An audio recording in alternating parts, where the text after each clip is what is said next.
काही लोकांना वाटतंय महाराज तुम्हाला सांगू का त्यांच्याकडं 3000 कोटीची प्रॉपर्टी आहे त्यानं माझा स्वीकार केला. अरे सुमळे आहेस तू, त्याच्यात नादी लागलं तू त्यानं तुला स्वीकार केला मग काय होईल. तुम्हाला एक सांगू का, लय पैशावाल्यानं खांद्यावर हात टाकणं लय असं येड्यावानी करी जाऊ नका. तुम्हाला एक सांगू का, मी शेतकरी तुम्ही पण शेतकरी, तुम्ही काय काय रशियातून थोडेच आला, सगळे शेतकरीचेच ना आपण टकले अन्न सुद्धा. तुम्ही लक्षात घ्या 15 दिवस पाऊस नाही पडला तरी झाडाखालचं धन वाढत नाही, मोठ्या झाडाखालचं धन वाढत नाही. पण मोठं झाड धनाला शेंगाच लागू देत नाही. झाडाखालच्या कापसाला बोंडच लागत नाही, झाडाखालच्या सोयाबीनला शेंगाच लागत नाही. मोठे झाडं बारकाला याला उबदऱ्या ठेवू देत नाही. आणि तुम्ही यालाही काय वाजवले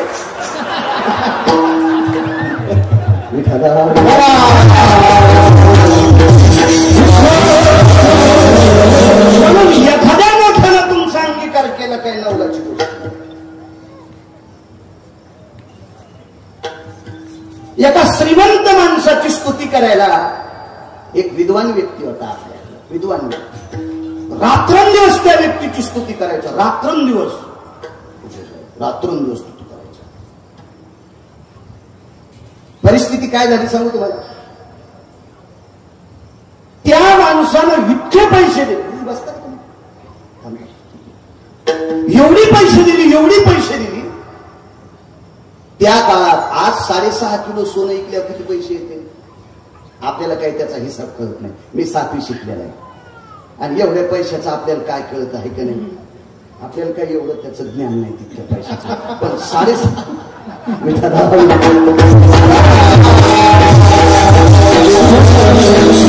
6.5 किलो सोन्याचे किती पैसे देत आज तेवढ्या पैशाची साडी त्या काळात एका व्यक्तीची बायको नेसत होती. माझ्या गोळ्या संपल्या नाही बरं, आणि गांजा गिंजा उडून आलेलं नाही, मी ते पाहतच नाही, वडण्याचा काय प्रश्न नाही. म्हणजे असं काही लोकांना वाटत बाळू काही बायकायला हे असं नका डोक्यात घेऊ तुम्ही. मी वाचून सांगतो, वगैरे मरेचं ऐकून मी सांगत नाही, मी ऐकून 6 लोकांचं सांगतो. 7वे अजून एकाही माणसाचं ऐकून सांगितलं नाही, वाचून किंवा 6 लोकांचे ऐकून सांगतो, पुढं नाही कोणाला सांगतो. 6.5 किलो सोन्याचे जितके पैसे येते तितक्या पैशाची साडी त्या व्यक्तीची बायको नेसायची. अंगीकार सांगते, अंगीकार हा चांगल्या माणसाने करा, कोणी नाही. काय श्रीमंती असेल कल्पना करा. एक जण म्हणला महाराज एवढी साडी काय होतं त्या साडीला, कोणता दोरा होता. अरे म्हणलं दोरा कशाला विचारी तू रूम नाही आहे, हिडपटीस काय तू सुगळे, तुला दोऱ्याचा कशाला. हिरिया भवतती माणिक भययो, माणिक नावाचा माणूस नाही, सर्वनिन्यापैकी पैरुण्य माणिक. हिरिया भवतती सुप्त जयाना, कशाला म्हणते सुप्त जय हिरा. हे काही लोक अंगठीत घातलेत ते म्हणून त्याला नाही म्हणायचं सुप्त जय. सुप्त जय हिरा कशाला म्हणायचं. अमावस्याच्या रात्री 15 फूट वाढलेल्या उसामध्ये अंगठीत हिरा घालायचा आणि दारे धरायला जायचं. महाराष्ट्रात बाईक पाहिजे नाही, इतकीच 9 हिरे होते, 9 हिरे. हे 6.5 किलो सोनं चिल्लर आहे, चिल्लर. नवरा काय काम करत होता, एका श्रीमंत माणसाची स्तुती करत होता, श्रीमंत माणसाची स्तुती. आणि त्या बाईची जाऊ, त्या बाईची सख्खी जाऊ, त्या माणसाच्या सख्या भावाची बायको साडीला गाठी मारत होती, गाठी मारत. एके दिवशी स्नानाला जाण्याकरता उशीर झाला.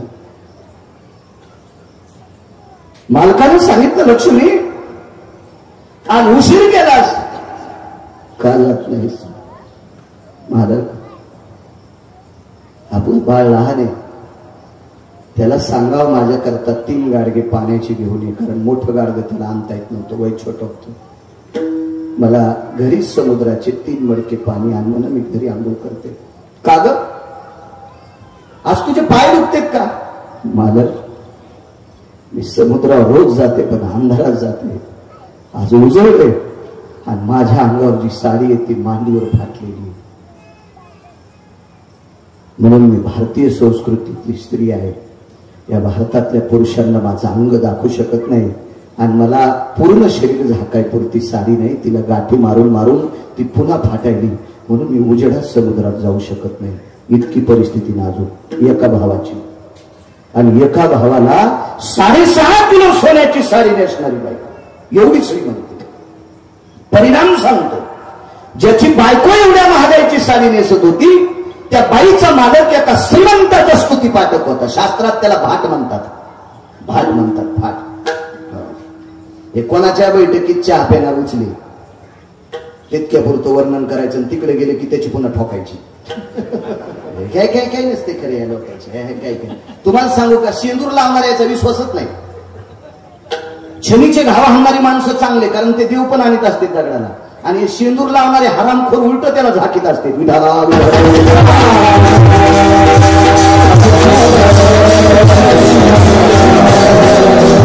एका श्रीमंत माणसाची स्तुती करीत होता. म्हणून हे वैभव. आणि ज्या बाईचा नवरा पंढरपुरातल्या मालकाचं, द्वारकेच्या मालकाचं भजन करायचं, त्याच्या बायकोवर ही परिस्थिती. अंगीकार ज्यांचा सांगतोय. एके दिवशी संध्याकाळची वेळ, नित्यनेम आटपला. आणि नित्यनेम आटपल्याच्या नंतर पत्नीला सांगितलं, लक्ष्मी, ए लक्ष्मी, जी म्हणत होत्या बायका, जी म्हणायच्या नवऱ्याला. काही नाही, कीर्तनात बसती पुढं, मालकाचं करती घोडं, काय कामाचं द्वारका असं वागणं. हे चतुरा, असं वागणं नको माय, तुझ्या झोपीत फिताडा अंगाव पडल ना बाई. कशाला असा आगावपणा करते बाई तू. नवऱ्याला जी बाई मानती का तीच कीर्तन ऐकायच्या लायकीची. जी बाई नवऱ्याला मोजित नाही का तिनं कुठंच कीर्तनाला बसू नये. आणि तिला कीर्तन सांगणारा महाराजाचं बी पापू तो आलं समजायचं.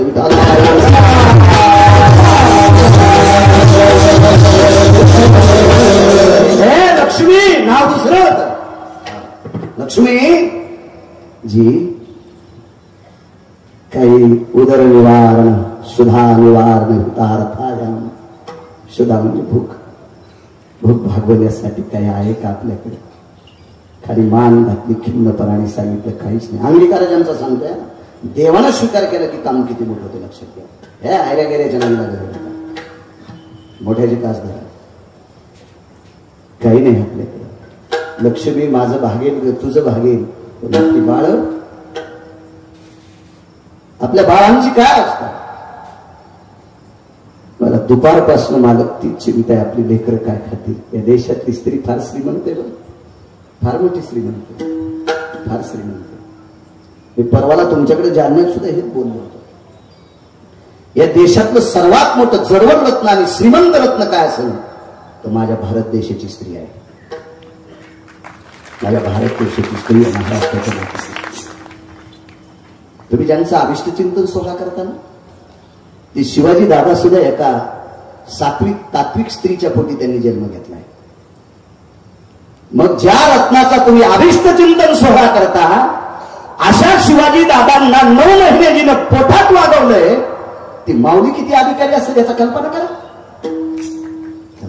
कधी कधी मी तुमच्यावर दगड टाकतो, त्याबद्दल मी माफी मागतोय. माझा आणि तुमचा काही वाद नाही. फक्त मी याच्याकरता तुमच्यावर दगड टाकतो की या देशाची तेजस्वी हिरे जन्माला आणण्याची, कारण तेजस्वी हिरे तयार करायचा कारखाना महिलांकडे, पुरुषांकडे नाही. कारण आई जितकी मुलावर संस्कार करू शकते तितका बाप करू शकत नाही. याच्याकरता तुम्ही चुकू नये म्हणून मी कधी कधी तुमच्यावर अशी ताशिरी मारतो, त्याबद्दल मला माफी असावी. या देशाची स्त्री फार सात्विक, आपल्या लेकरावर फार प्रेम असतं. एका चांगल्या माणसाचं एक वाक्य, एका बाईला देव भेटला. बघा बाईचं किती प्रेम आहे लेकरावर. एका बाईला देव भेटला आणि त्या बाईला देव म्हणाला, पंढरपुरातले मालक म्हणाला, काशीतले मालक म्हणाला, हे माय मी तुझ्यावर प्रसन्न आहे, तुला काय पाहिजे.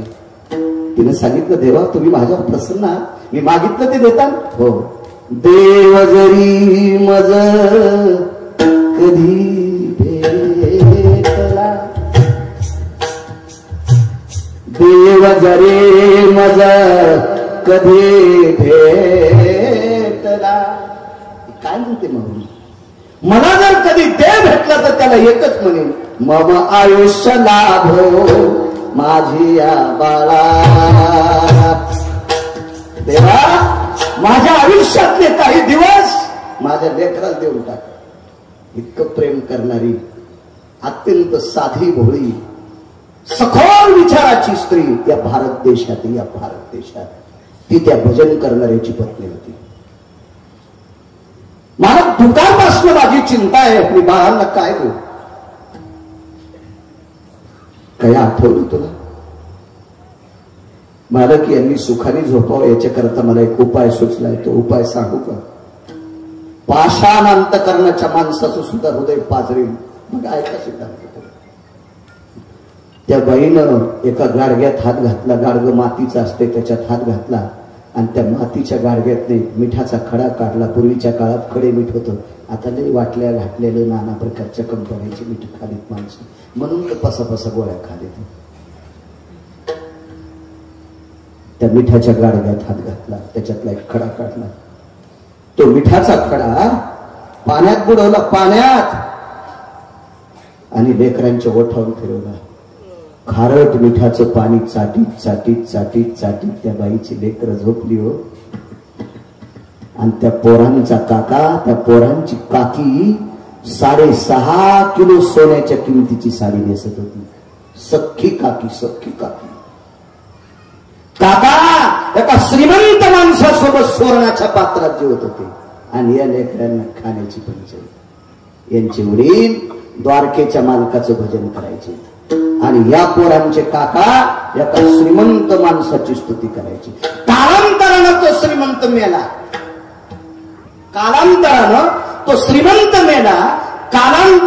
तो मेल्याच्या नंतर त्याची स्तुती करणारा व्यक्ती पैठणच्या दरबारात थाटी घेऊन भीक मागायला बसला. जवळ पैठण आहे, अशा मंदिराच्या ठिकाणी थाटी घेऊन भीक बसला. वाडा मला काहीतरी. 6.5 किलो सोन्याच्या किमतीची साडी नेसणारीचा नवरा संसार धकिण्यासाठी मंदिराच्या दारात थाटी घेऊन बसला. ही त्याची परिस्थिती. आणि ज्यानं देवाचं भजन केलंय, साडी नव्हती बायकोला नेसायला, स्वतःच तर भागीलाच असन, पण अख्ख्या गावातल्या लोकांना घर सोन्याची करून दिली. त्या व्यक्तीचं नाव होतं श्रीमंत श्री सुदामदेव. किती श्रीमंती सांगू तुम्हाला. सुदामदेवाची नगरी पंढरपुरातल्या मालकानं, द्वारकेतल्या मालकाने पंढरपुरातला मालक येतच गाव सोन्याचं करून टाकलं. देवाला हे सासरवाडीतून आलेलं धन होतं.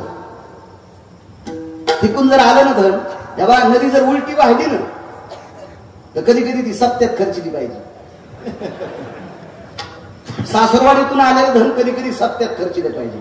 आणि सासरवाडीतून आलेलं फुकट धन जर सासरवाडीत नाही खर्चिलं तर तिसऱ्या पिढीला बॉम्ब पडत असतो. हे लक्षात ठेवा. त्याच्या पुढचं नाही सांगत मी, सोप्या गोष्टी सांगतो.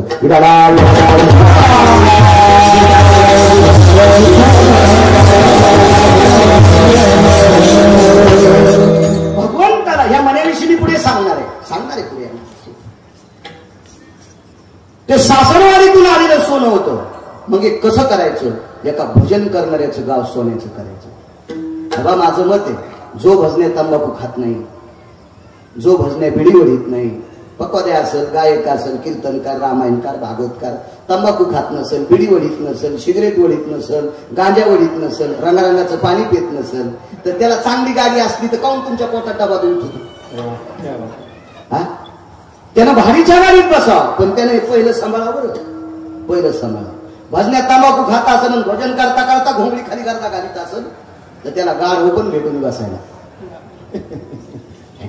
असं चांगल्या व्यक्तीला निष्ठेनं भजन करणारी व्यक्ती होती ना. अख्खं गाव सोन्याचं केलं, अख्खं गाव सोन्याचं.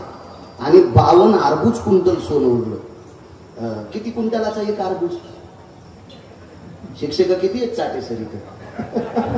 सांगा ना काय होतं. मी 7वी शिकलेलं आहे. तुम्ही MA, BEd, MA, MA. किती लोक आहेत? किती लोक? अर्बुज कशाला म्हणायचं?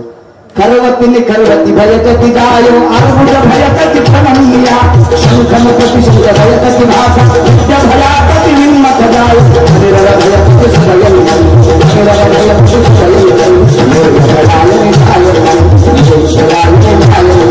निर्भयायन धायन, करवानि पद्मम अर्बुजा शंख प्रणवती यति खना बावनिया तितिक्षो अर्बुजोलतिः यज्जायति परवासुदेशो इन्मखान भयंजनाः.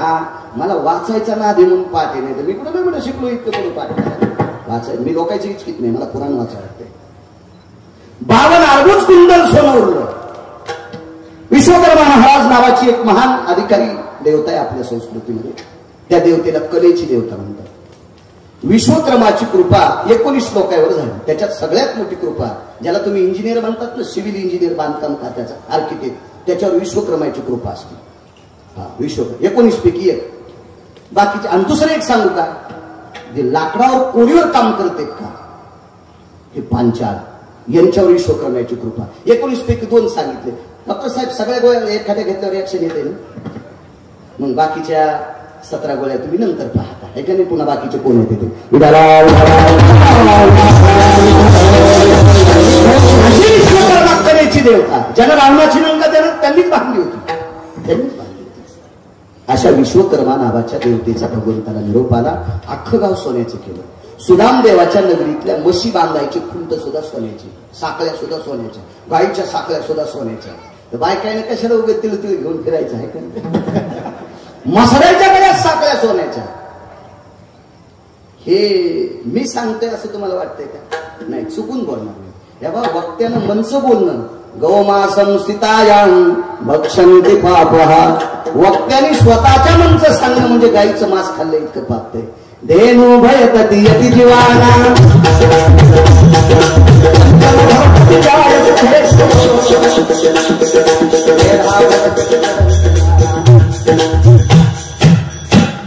वेढा भवन्ति खडंजनाः.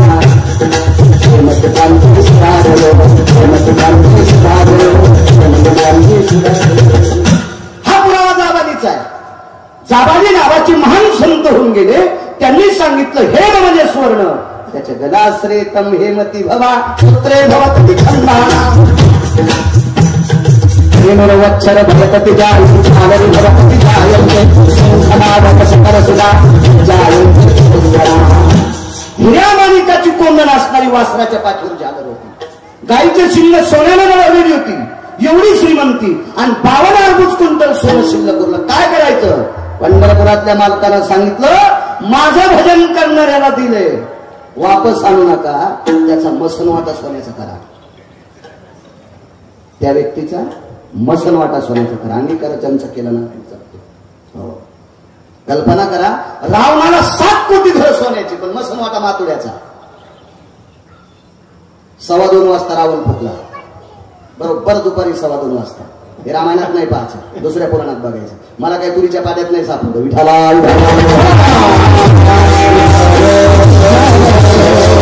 भास्करे माध्यानी भयो नाम सरासरे अंगुळीचे भय केले. तय प्राप्तला भास्कर सुधने भराग्नी दिदला तया शिव. आजच्या कीर्तनात ते सांगत, पण आठवलं सांगतो. माध्यानाच्या वेळेच्या नंतर काही अंघोळीच्या पलीकडे सूर्य सरकला, त्याला 2 पावणे 2चा वेळ म्हणतात. त्या वेळेला भराग्नी नावाचा अंगी लावणारा लागला. पण मातुड्याच्या मसन वाटत सोन्याच्या गावात राहणारा राहून. अलका नावाची नगरी, अलका नावाची नगरी कुबेराची. या विश्वातला सर्वात मोठा श्रीमंत कुबेर आहे. तो पंढरपुरातला मालक सुद्धा नाही, काशीतला मालक सुद्धा नाही. कोणाचे धन? धन कुबेराचे. पंढरपुरातल्या मालकाने या कुबेराकडनं धन उसणं घेतलंय. त्या कुबेराची नगरी होती अलका नावाची नगरी. ही पूर्ण सोन्याची नगरी होती. कुबेराची अलका नावाची नगरी सोन्याची, पण मसनवाटा मातोड्याचा आहे. रावणाची अख्खी नगरी सोन्याची, पण मसनवाटा मातोड्याचा आहे. इंद्राची अख्खी नगरी सोन्याची, तिथं माणसं मरतच नाही, त्याच्यामुळे मसनवाट्याचा काही संबंध नाही. तिथं माणसाचं पुण्य संपलं. तुका म्हणे जाती पुण्यक्षया दोघती. पुण्य संपलं. कोट्यावधी रुपयाच्या गाडीत बसून गेलेला माणूस बँकेत खात्यावर पैसे नसले की मॅनेजर म्हणतो हे रस्त्याने बाहेर निघा. हेच रस्ता आहे बाहेर निघायला. आणि मलकट कपड्याचा माणूस त्याच्या खात्यावर पैसे असू द्या, या या या तुम्हाला सही कर, इकडे येता येत नाही का, मी तिथंच तुमची विड्रॉलवर अंगठा घेतो. बॅलन्स वाल्याने इतकी किंमत असते. तशी स्वर्गात तिथं किंमत आहे. इंद्राच्या नगरीत मसनवाट्याचा संबंधच नाही, म्हणून काही संबंध नाही. पण अख्खं गाव सोन्याचं आणि मसनवाटा सोन्याचा पृथ्वी जितके देश असतील या प्रत्येक देशात एकच व्यक्ती तितका श्रीमंत, त्या व्यक्तीचं नाव सुदामदेव. भावाचे ते हाल झाले आणि सुदामदेवाची ही परिस्थिती देवानं स्वीकार केलेली सुदामदेव या पदाला पोहोचले. अंगीकार ज्यांचा केला नारायणे म्हणून देवानं स्वीकार करा. काय करायचं बाकीच्या? पंढरपुरातल्या मालकाने लग्न केले 16,107, तसे 16,108 येतात. सांगतो ना थोडं दमदारापत्र. 16,107 लग्न केले पंढरपुरातल्या मालकाने. एके दिवशी प्रभू सकाळी सकाळी उठले, रोज उठले की आईचं दर्शन घेत होते. कोण माहिती? पंढरपुरातला मालक 8व्या अवतारात आईचं दर्शन घेत होता. मी तुम्हाला एक सांगू का माझ्या श्रोते जनार्दनांनो, जगात सर्वात मोठा परमार्थ आहे आपल्या आई वडिलांना मानणे. त्याच्यासारखा श्रीमंत आणि त्याच्यासारखा पुण्यवान जगात कोणीच नाही, कोणीच नाही, कोणीच नाही, कोणीच नाही. काही गोष्टी आपल्या धर्माच्या सांभाळीतल्या पुण्य लागेल तुम्हाला, देव तुमचं चांगलं करेल. माझी काय पात्रता आहे तुम्हाला उपदेश करण्याची? काय लायकी आहे माझी? माझं वयच काय 83 डझन नाही. माझं शिक्षण 7वी पास आहे. तुम्ही किती शिकलेली माणसं आहे, गाडीभर पुस्तकं पाठ केलेली माणसं आहे, तर तुम्हाला शिकवून माझी लायकी आहे का? पण ज्ञानोबा आहे तो भरायचा चपला त्यांच्या, खडावा झाडतो त्यांच्या. म्हणून जर तुम्ही मला किंमत देता, एरवी मला कोणी विचारलं असतं. माझी पात्रता नाही तुम्हाला उपदेश करण्याची. तर एक सांगू का सज्जनांनी, या विश्वातला सर्वात मोठा परमार्थ आहे आपल्या आई वडिलांना मानणे. किती मोठी पोचपावती सांगू तुम्हाला. गिरगावचं बाळू म्हणते म्हणून डॉक्टर साहेब ऐकायचं नाही, मोठे नाना ऐकायचं नाही, ऐकायचं नाही, ऐकायचं नाही. आई वडिलाची सेवा करणाऱ्या मुलाच्या देहूतले मालक पाया पडतात. तो कया घरी राबत असे, राबणे म्हणजे काम करणे. घरी दक्षिणेचा राजा यम काम करायचा, एवढी सत्ता कुटुंबाची. आणि ते कुटुंब आई वडिलाची सेवा करणाऱ्याच्या पाया पडतात. किती मोठं महत्व आहे सज्जनांना.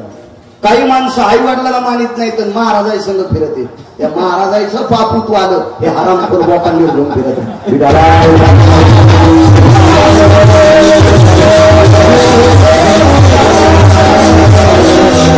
तेव्हा कोणी महाराज असो द्या, पक्वाद्या असो, गायक असो, कीर्तनकार असो, त्याला जर कोणी एखादा मानित असेल तर त्यानं मोठेपणानं म्हणायचं तुझे आई वडील कुठे? म्हातारीचं नो जमतच नाही, चल तिकडे होय बुगडा, तू आमच्याकडे येऊ नको, तू ह्या पापानं आम्ही मजळून जाऊ. काय कामाचं आहे का नाही? चुकीच्या गोष्टी आहेत. माणसानं अहो सुधारायचं काम असते. त्या महाराजाला वाटतं बरं झालं माहिती थैली वागवायला, गाठडी आहे तू, पुढच्या जन्मात याची पार भूमिका तू घेणार आहेस गदेची. तू हराम खोराला जवळ ठेवला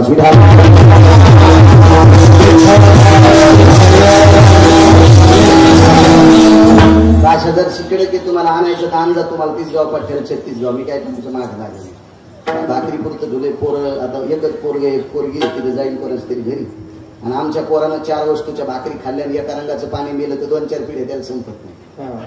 त्यांनी पाणी मात्र एकाच रंगाचं प्यावं, आणि भाकरी बी गहू ज्वारी बाजरी मकाच्याच खावा, आणि त्या पण भाजी पोळी सोबत, त्या भाजी सोबतच खावा.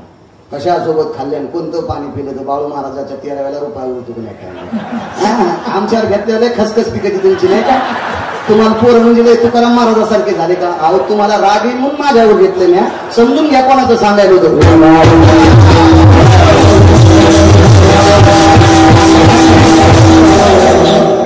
खरंच बोललं पाहिजे माणसानं, नाही दिलं पाहिजे. काय करायचं त्याच्या मानील तो देईल, न मानील तो देईल. दर्शन घेतलं आईचं कोणी माहित आहे? विश्वातली सत्ता ज्याच्या ताब्यात आहे त्याला देव म्हणतात. तुम्हाला आणि मला इथे किती दिवस ठेवायचे आणि कोण्या दिवशी मळ्यात नेऊन फुकायचे, ज्याच्या हातात आहे त्याला जगाचा बाप म्हणतात. आणि तो जगाचा बाप आपल्या आईच्या सकाळी दर्शन घेतोय. मी मधल्या मागच्या 2-4 दिवस ऍडमिट होतो ना, त्यावेळेला लेकरांना शाळेत पाठवायला जायचे आणि येताना आई बाबांचं दर्शन घेऊन येतो. डॉक्टर व्यक्ती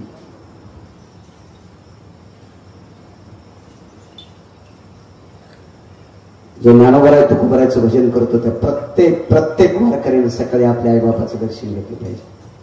लई मोठी ताकद आहे त्यांच्या. तितकं पुण्य कशात नाही, कशात नाही, कशात नाही, कशात नाही.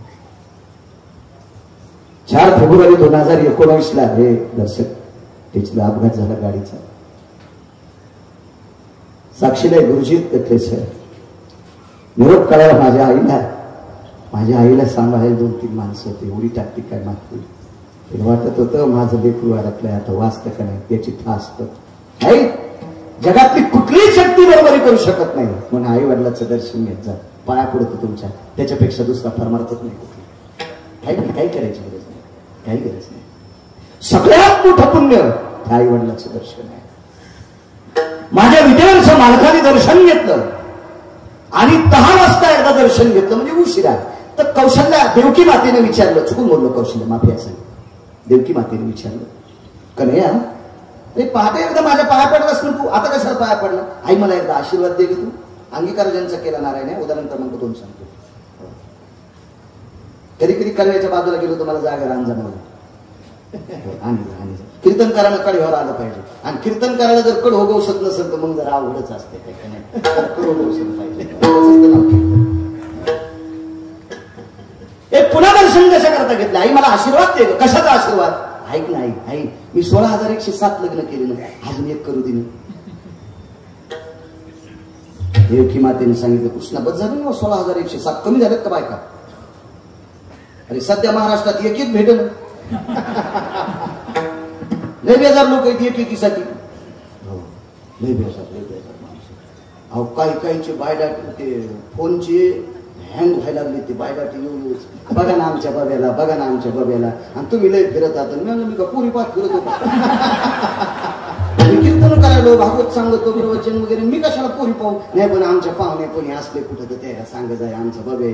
मी त्याला सांगितलं की ती म्हणते त्याचा बब्या बुट हरकून येतो. आणि मग याच्या बाब्याला कोण देईन बबी? कशी भेटेन चंद्री? मला सांगेल याच्या बाब्याला. अहो लय चंद्रेच्या नादी लागले पण चंद्री सापडत नाही. सगळे 2 गाडं होते. 2 गाडं आणि सांभाळायची तारांबळ झाली ना तर ते गाडं होत त्याला सांभाळणंच होईल. मग एक गाडं विकलं आणि एक गाडं ठेवलं.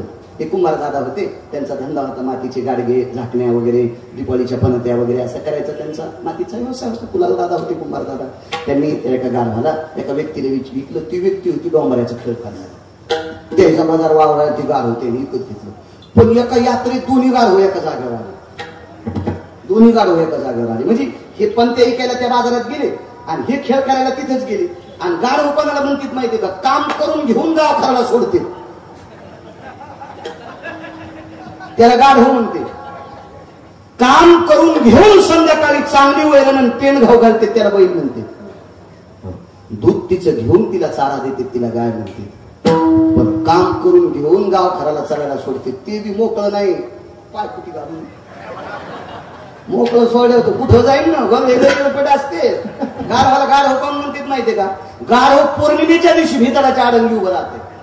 म्हणजे ते चंद्राला पण म्हणतोय लय पोळायला बापा. लय पोळायला म्हणते ते, लय पोळायला ते भितडाच्या आडंगी वर सावलीला उभं राहते. गाढव कोणाला म्हणतात माहितीये का? बांधल्याशिवाय गाय थांबत नाही, बांधल्याशिवाय मसळ थांबत नाही, बांधल्याशिवाय शेळी थांबत नाही, बांधल्याशिवाय बैल थांबत नाही. पण गाढव लेखीच्या जवळ गेले की नुसता असा सोयी सयाडा करायचा. त्याला वाटतं मला बांधलंच पाहिजे. रात्रभर गदड तिथंच उभं आणि पाय तर मोकळेत पण हलितच नाही. त्याला वाटतं मला बांधलंच. लय कधी हिडपट हो, लय कधी हिडपट हो. काही काही बैल पण हिडपट असते. आमची इथं बंदुक्या पिस्तोले नावाची 2 बैल होती. त्याच्यातल्या बंदुक्या नावाच्या बैलाला चराट खायची सवय होती. चराट अशा दोऱ्या खात होती. रात्री गुरुजी दोरी खाल्ली आणि दोरी खाल्ल्याच्या नंतर ज्या माणसाच्या शेताकडे बघायची ताकद नाही त्याची जाऊन जेवारी खाल्ली आमच्या बैलाला. त्याच्या गड्याने सांगितलं बाळू महाराजाच्या बैलानं आपली जेवारी खाल्ली. ते आलं ना आमच्या घरी. ए लय महाराष्ट्रात खूप खाला तू बैल नीट सांभाळ ना. असं नाही म्हणलं ते, मी येईल म्हणलं. त्याची दातड खुली नसते ना. येरी सांगायला कीर्तन सांभाळलं तुम्ही बैल. मी आमच्या गड्याने सांगितलं अरे पाहिलं ते आपल्या बंदुक्यानं चरा खाल्लं ते आपलं ते पाहिलं त्याने ते दुसऱ्याची मका खाल्ली ते घरानं आलं ना त्याला बघ ते काय काय पाहिलं नसतं चौकातीच घातली आपली. गळ्याला राग आला ना असा बंदुक्या मारला. कातडीने उस्तर बंदुक्याला हाणल्यावर पिस्तोले हसू लागला. तर बंदुक्याला हुशार. बंदुक्यानं दुसऱ्या दिवशी संध्याकाळी आधी पिस्तोल्याचं चराट खाल्लं आणि मग त्यानं त्याचं खाल्लं आणि दोघं मका खाल गेले. तसे बरेच बैल दुसऱ्या बैलाला सोबती करते. अशा चराट खाणाऱ्या बैलाच्या बाकीच्या शहाण्या बैलानं नादी लागलं नाही पाहिजे 2 पायाच्या बैलांनी. तर जरा ध्यानात ठेवत जा तुम्ही याला बी काय वाजवले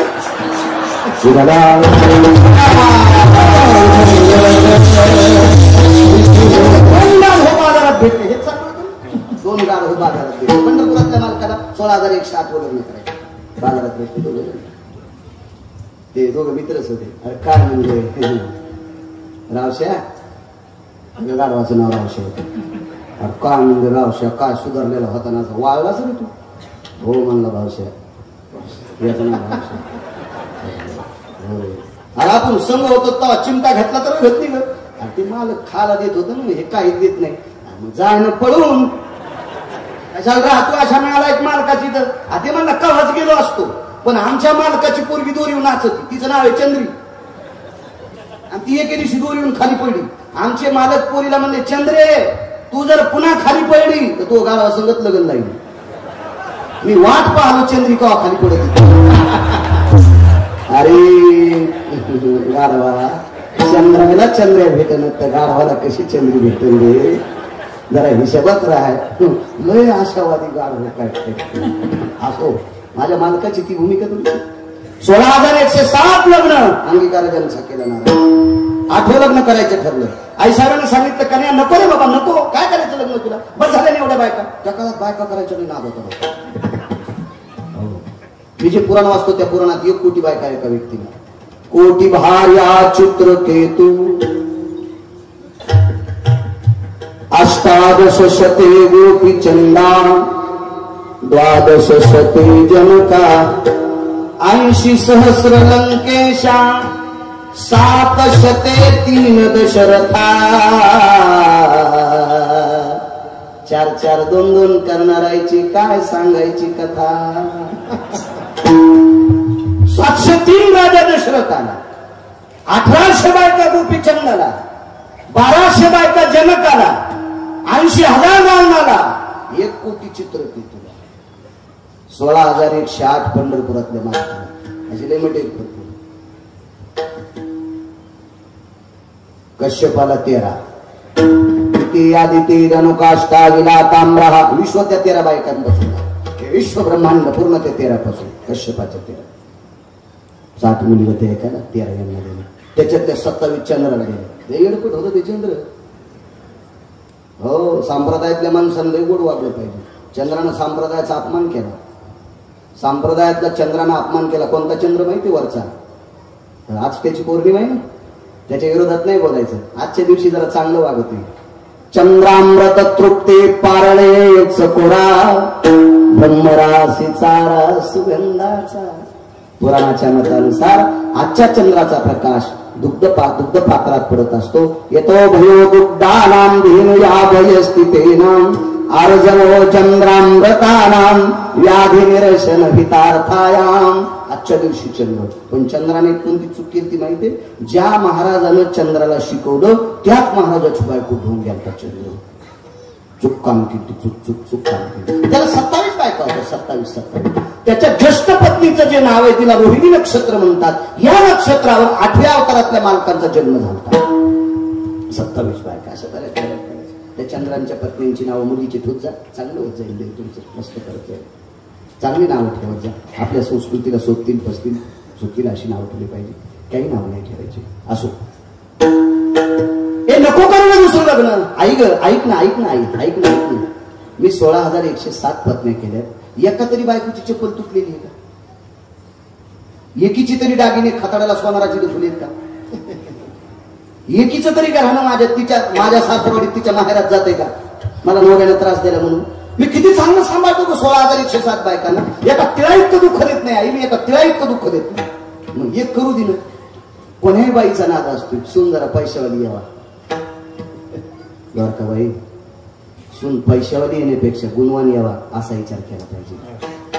काय करता पैशावाली ती तुमच्या पोराला जर बगलात घेऊन तिकडे फिरत असेल गोव्याला तर काय करते? हरपालन बघ्या तुमचा. गुणवान केली पाहिजे सून. गुणवान चारित्र्य संपन्न आचरण संपन्न शील संपन्न सून असली पाहिजे. काय करता पैशावाली? आम्ही 42 जण 4 ठिकाणी शिकायला होतो. त्याच्यात सगळ्याची लग्न झाली. त्याच्यात 42 जणात एका बायको सुंदर भेटली. ती असं वजनातच म्हणायचं, मै बायकोले सुंदर, मै बायकोले सुंदर. म्हणलं ठीक आहे, तुला एमएससीबीचं बिल भरायचं काम नाही, कारण ती घरात उभी गेली की लाईटच बंद करत. आमच्या असू दे बाबा मेन कापड्या कशा बी का असं काय हरकत नाही, पण इतकी सुंदर इतकी सुंदर. त्याच्या घरी 3 आवतं होती. आता ते नाशिकला इटा उचलते आणि आमच्या 42 जणात त्याची बायको आमच्या बायकापेक्षा त्याची 1 नंबरला दिसत. ते म्हणत होतं, मी नाही म्हणत, मी बायकोला सुंदर म्हणत नाही तर लोकांना म्हणायचं का नाही का विठाला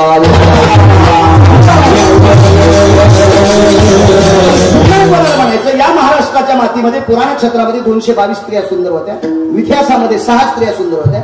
त्याच्या 6 स्त्रियापैकी 4 हिंदूकडे होत्या, 2 मुस्लिमाकडे होत्या. कोणाला सुंदर म्हणायचं? अरे काळ्या रात्री चमकत होत तिच्या रूपाचं गुण, अशी देखणी होती एका मुस्लिमाची सुन. अरे काळ्या रात्री चमकत होता तिच्या रूपाचं गुण, अशी देखणी होती एका मुस्लिमाची सुन. अरे तिला पाहुणी आई म्हणाला, अरे तिला पाहुणी आई म्हणाला राजाचं शिवगान. आनंदाने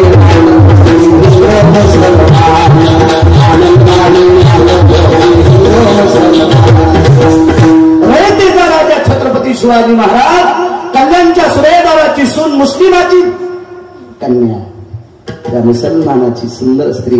अमावस्याच्या रात्री तिचा प्रकाश पडायचा, तिला आई म्हणून घरी पाठवून दिलं. तिला म्हणायचं सुंदर. जी बाई ज्या झाडाखाली गेल्या, प्रसन्न भयतती यतो जायं करुयान शाखा प्रसन्नयो करुयान भयतती शाखा भयतती पुष्पादेवी मंगला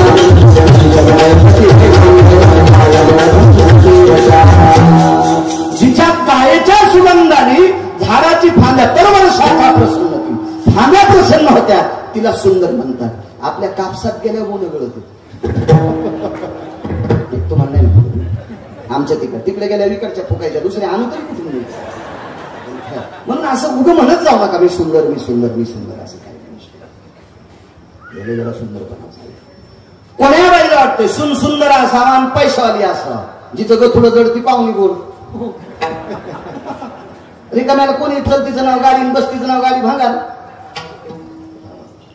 जरा बऱ्या घरची आणलो भगवान म्हणले काय हरकत नाही, पैशावालीचीच करतो. पण देव म्हणले बाकीचं विचारू नका बरं का, तुला पैशावाली पाहिजे असेल तर मग रूपरंगाचं नको विचार.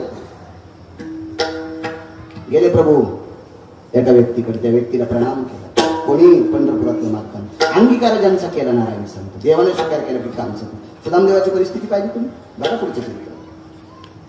भगवान त्या मुलीच्या घरी गेले आणि पंढरपुरातल्या मालकाने त्या मुलीच्या बाबांना विचारलं, दादा मला तुमची मुलगी पत्नी म्हणून द्या.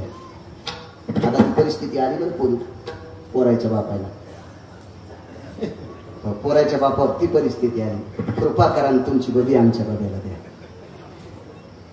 हो, पोरीचा बाप म्हणला आमच्या बबीला तुमचा बब्या पसंत येतो का आधी बघू द्या. पहिलं वेगळं होतं, पोरीचे बाप म्हणायचे वा गुरुजी घ्या ना आम्हाला कदरात घ्या, वगैरे गरीबाचं लेकरू घ्या, अशी पोरीचे बाप म्हणत होते.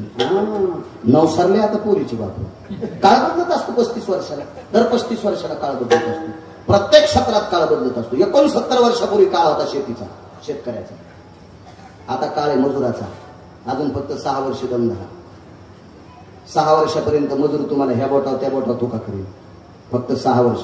6 वर्षाच्या नंतर ज्याच्या नावानं 7-12 असेल तो माझ्या महाराष्ट्रातला बादशाह असेल. लक्षात ठेवा. जिवंत असेल नसेल तर माझं वाक्य कायम राहील. 6 वर्षाच्या नंतर ज्याच्या नावानं 7-12 असेल तो या भारत देशातल्या महाराष्ट्रातला बादशाह असेल. लक्षात ठेवा. जरा शिकळ सहन करा, जरा शिकळ सहन करा. 69 वर्षापूर्वी आपल्या बाप दादाने काम करणाऱ्याला बुटासकट तुडीले, काम करणाऱ्याला बुटासकट तुडले म्हणून आपल्यावर ही उलटी प्रक्रिया आहे. आता आपल्याला ते बेदार करते. आमच्या पाहुण्याची तर 9 म्हशी येलेल्या आणि गडीचे दूध काढते का ते म्हणलं मालक माझ्या मेवणीच्या पोरीचा साखरपुडा आहे मी येतो. 9 म्हशी येलेल्या वाघराला सोडलीनं म्हणून त्याला दूध पिता येणं आणि ह्या मालकाला काढता येणं म्हणून काळाच्या आडवासायला किर्लोस्कर इंनाचा आई. काळ बदलला पण फक्त अजून 6-6.5 वर्ष गंधरा शेतीचा काळ येणार आहे. फार मोठा काळ शेती, त्याच्यासारखा बादशाह कोण नसेल. असो, देवानं मुलीच्या वडिलाला विनंती केली, दादा मला तुमची मुलगी द्या. हे कोणाला? पंढरपुरातल्या मालकाला पोरीच्या बापाने वेळ झाला, चला बाजारात मांडली का माझी मुलगी, चल चल चल नीट की घरी. हे तर लय साधा शब्द आहे, लय साधा शब्द आहे, लय साधा शब्द आहे. ममाति कन्यान भयानां प्रसवोति यति जयो पुष्पाधिनी माल्यादिनी सुचयो कन्यांस्तरत्नयो. अरे फुलाच्या पाकळीसारखी सांभाळली माझी कन्या. मी अजून कोण्याच गॅदरिंग मध्ये नाचू दिली नाही. हो, पोरीच्या बापान गॅदरिंग मध्ये पोरगी नाचू दिली नव्हती. इथे कोणी जे असतील तर माफी मागतो. गॅदरिंग मध्ये मुलींना पार्ट देत असताना राष्ट्रमाता जिजाबाईंचं पार्ट द्या, देवी अहिल्याबाई होळकरांचं पार्ट द्या, सावित्रीबाई फुलेंचं पार्ट द्या, ज्या बाईनं आपल्या मालकाची फार सेवा केली अशा रमाबाईचं पार्ट द्या, एखाद्या मुलीला छत्रपती शिवाजी महाराजांचं पार्ट द्या, शंभूराजांचं पार्ट द्या, महाराणा प्रतापांचं पार्ट द्या, ज्ञानोबराय तुकोबराय जनाबाई मुक्ताबाई सखूंचं पार्ट द्या. बास्कळ पिक्चरच्या गाण्यावर मुली नाचू नका. सगळ्या शिक्षकांना नाक घासून प्रणाम करतो, नाक घासून प्रणाम करतो. राग येऊ नका सगळ्यांना. फार मोठी मागच्या लोकांनी संस्कृती टिकवली हो, फार मोठी संस्कृती टिकवली. काल या नवरात्रीमध्ये कशाला नवरात्रा म्हणते, कशाला म्हणायच्या नवरात्रा? बकत आलभ्यांचा पुरावा आहे. अगा 70 पदी भय जायते विसंद भोजता त्यक्तार भार्या भजितो समकुलोस्तदेवचा भिन्न गोत्रेस्तदेवच निरगम्य जायते. याच्या पलीकडे सांगत असतो जोशी काका. सप्तपदी घेत असताना किती शास्त्र सांगितले. विमोचन कृतजय कृतरोर भयस्थितानां भास्करो तेजो भयस्थितायां देशायां भारतेषु महाराष्ट्रेषु विंगतटायां नवदाम्पत्यं तदेव च श्रृणरोदधिवय जतो जनामय सकलभिजा जग्निरे यतो भयास्य जगतगुरुया मंगलभयस्य जतोया सहोत्रियति विष्णुगोत्रा तपानि कृष्णस्य मंगलचक्रां शिराजयो रत्नामिनिंद्रोजनाः.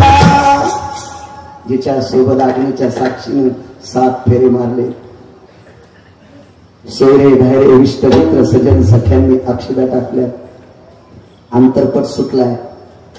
पाणी ग्रहण केलं. जिच्या नावाने आपल्या नावानं जी कुंकू लावते ती बाई नवरात्रामध्ये काही ओसंग्याच्या अंतरात 9 दिवसात आपली बायको असावा, असं आपली भारतीय संस्कृतीतलं पुराण सांगतंय. बायको बायको वाक्य कळलं का? पपेची माय.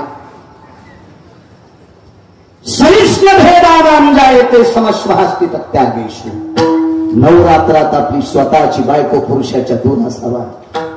माझ्या माईंना तुम्हाला सांगतोय, तुम्ही खेड्यातले आहात, तुम्ही काही नाही, पण शहरात इतका उद्रेक झाला या नवरात्रीमध्ये. ज्या पुरुषाचं नाव गाव माहित नाही त्याच्यासोबत बाई लाकडं घेऊन नाचायली. किती शोकांतिक. काय वाटत असेल माझ्या छत्रपती शिवाजी महाराजांना?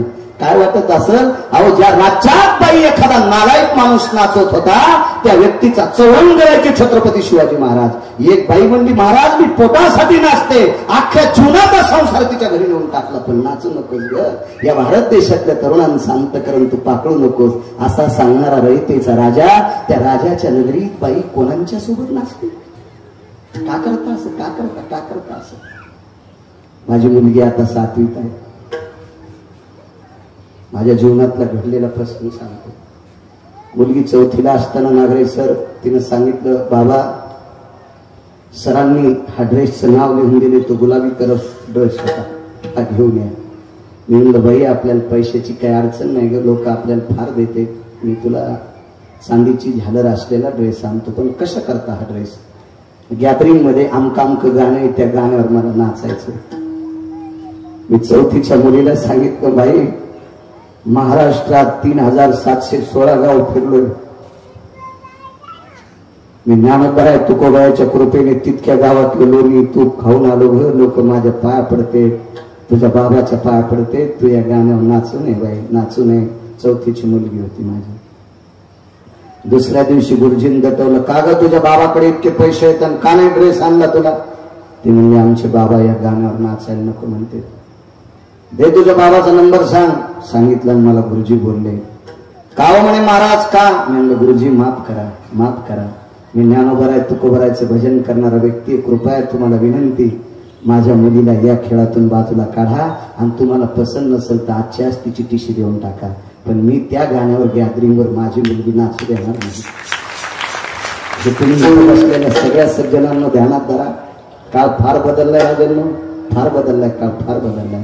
बा संगतीचं पाप इतकं मोठे, अमूल्य किमतीचा हिरा ढेकण्याच्या संगतीत नाश होऊन जातो.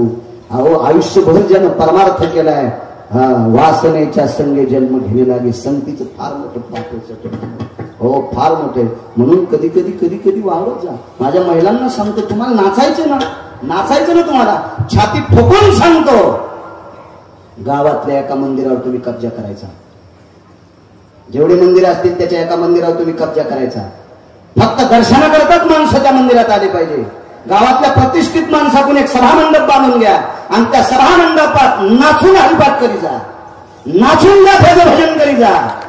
हा मोठ्या उल्हासाने त्या मिशनीचं पारायण करी जा. असं तल्लीन होऊन नाच जा, पण तुम्ही तुमच्यात नाच जा. एकच तुम्हाला हात जोडून विनंती करतो, कारण या देशाची फार मोठी श्रीमंती आहात तुम्ही. ज्या घरी कुलस्त्रिया राज्य राणी व संत, फार मोठ्या आहात तुम्ही, फार मोठ्या. हो नका. जे चरित्र ऐकता ना तुम्ही आता सीतेचं चरित्र, सीताई साहेब किती मोठ्या होत्या सांगू तुम्हाला. सीतेच्या मालकाला अगस्ती महर्षींनी अंगठी दिली. येतो मी पुन्हा अंगीकार यांचा, मला ना दे लांबून एसटी आणायचा, तेल बाहेरचं आहे ना, त्याच्यामुळे मी शॉर्टकट पाहत नाही. त्याला काय द्यायचं, 3 दिन होते याला घ्यायला गुरुजी. घरचं डिझेल असलं माणूस शॉर्टकट पाहत असते, बाहेरचं काय सांगायचं. महर्षी अगस्तीने अंगठी दिली प्रभू रामचंद्राला. प्रभू रामचंद्राला सीतेकडे दाखवली. सीतेने ती अंगठी प्रभू रामचंद्राला घातली. 9 ग्रहाची अंगठी होती. कालांतरानं सीताई साहेब हरण केलं. तुम्ही किती मोठे आहात त्याच्यावर सांगतोय, तुम्ही किती मोठे आहात. मला किती आवडतात तुम्ही, किती आवडतात. कधी कधी येड्यावानी करत जाऊ नका. मंदिरात गेल्यावर देवाच्या तोंडाला पेढा लावतात, तुमच्या हाताने देव पेढा करतो का? काऊन येड्यावानी करता तुम्ही अशा? कोणा महाराजांनी सांगितलं मला त्याचं नाव तरी सांगा, मी त्याची बसायची जागा सांगतो. त्या माईकच्या दाण्यानं सांगतो, त्याला इळभर बसता नाही आलं पाहिजे. जे मांडीपासून तर फार कमरापर्यंत लालच करतो त्याला. तुम्हाला कोणी सांगितलं देवाच्या तोंडाला पेढा लावायचा? देवाच्या पुढे प्रसाद ठेवत असते, त्याच्या तोंडाला पेढा लावायचा. आणि येडा घालताना मंदिराच्या मागून चिटकायली, तुम्ही भितडा पण खात असतो का? किती महाराज मेल्या सूत्रात आणतो, पहिली गोळी मला घाला. असं नका करी जाऊ, माझ्या माईने वेळेवर करी जाऊ नका. असं सात्विक म्हणत वाटलं पाहिजे. अंगठी घातली सीतेनं राखून. अंगठी घातल्याच्या नंतर कालांतरानं सीताई साहेब हरण पावल्या. एक दिव्य तेजस्वी संन्यास भेटला. त्या संन्याशाला सांगितलं, अरे बाबा माझी पत्नी हरवली. त्या संन्याशाने विचारलं, प्रभू मी पाहत राहीन पण त्या कशा दिसत्या? तर पंढरपुरातल्या मालकाने म्हणजे प्रभू रामचंद्राने त्या संन्याशाला सांगितलं, दिसती कशी ते सांगत नाही, पण ती ज्या जागेवर बसली ती जागा भजन करती. जैथ सीतेची वस्ती घडे, राम राम स्मरती झाडे, 100 फुटापर्यंत जमीन राम राम म्हणती. त्या ठिकाणचे खरे झाडे सुद्धा राम राम म्हणतात. ती माझी पत्नी. ती कोण सांगितली? बरं मी तुमचा तू ते असं त्यांनी कसं ओळखा? तर प्रभू रामचंद्रानं सांगितलं, महर्षी अगस्तीनं दिलेली अंगठी तिच्या हाताने माझ्या पोटात घातली. या अंगठीची तिला ओळख आहे. पुढे टाकल्याबरोबर लक्षात येईल आपल्या विश्वासातला माणूस. तुम्ही किती मोठे आहात. आता पुढचं वाक्य आहे का? माझ्या पैठणच्या मालकांचं वाक्य आहे, पैठण मधल्या मालकांचं वाक्य. ज्या मालकाकडे 36 वर्ष लुगडे घाला, त्या मालकाचे धोत्रे घाला, त्या मालकाच्या मुलाचे कपडे घाला, त्या मालकाच्या घरचं पाणी भरायला, त्या मालकाचं घर झाडायला पंढरपुरातला मालक 36 वर्ष होता. त्या मालकांचं वाक्य सांगतोय, पैठण मधल्या मालकांचं, शांती ब्रह्मनाथ बाबांचं.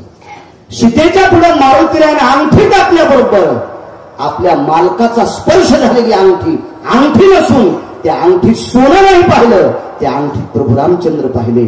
आणि पैठणच्या मालकाचं वाक्य सांगतोय, तिचा आचरू सरसावला. मालकाला बघून आदरपूर्वक पदराला हात गेला. पदर माग सरकारलाच नव्हता, तरी पण पदर पुढे सरकिला आणि त्या अंगठीला प्रणाम केला. इतक्या पतीला देव मानणाऱ्या माझ्या महाराष्ट्रातल्या मावल्या, तुम्ही महाराष्ट्रात याच्या पलीकडे सांगू का तुम्हाला? एक पुराण सांगते, हे चरित्र ऐकता ना तुम्ही रावणाचं. आता त्या रावणाच्या 80,000 बायकापैकी इतकी सात्विक बायको होती, तिचं नाव मंदोदरी.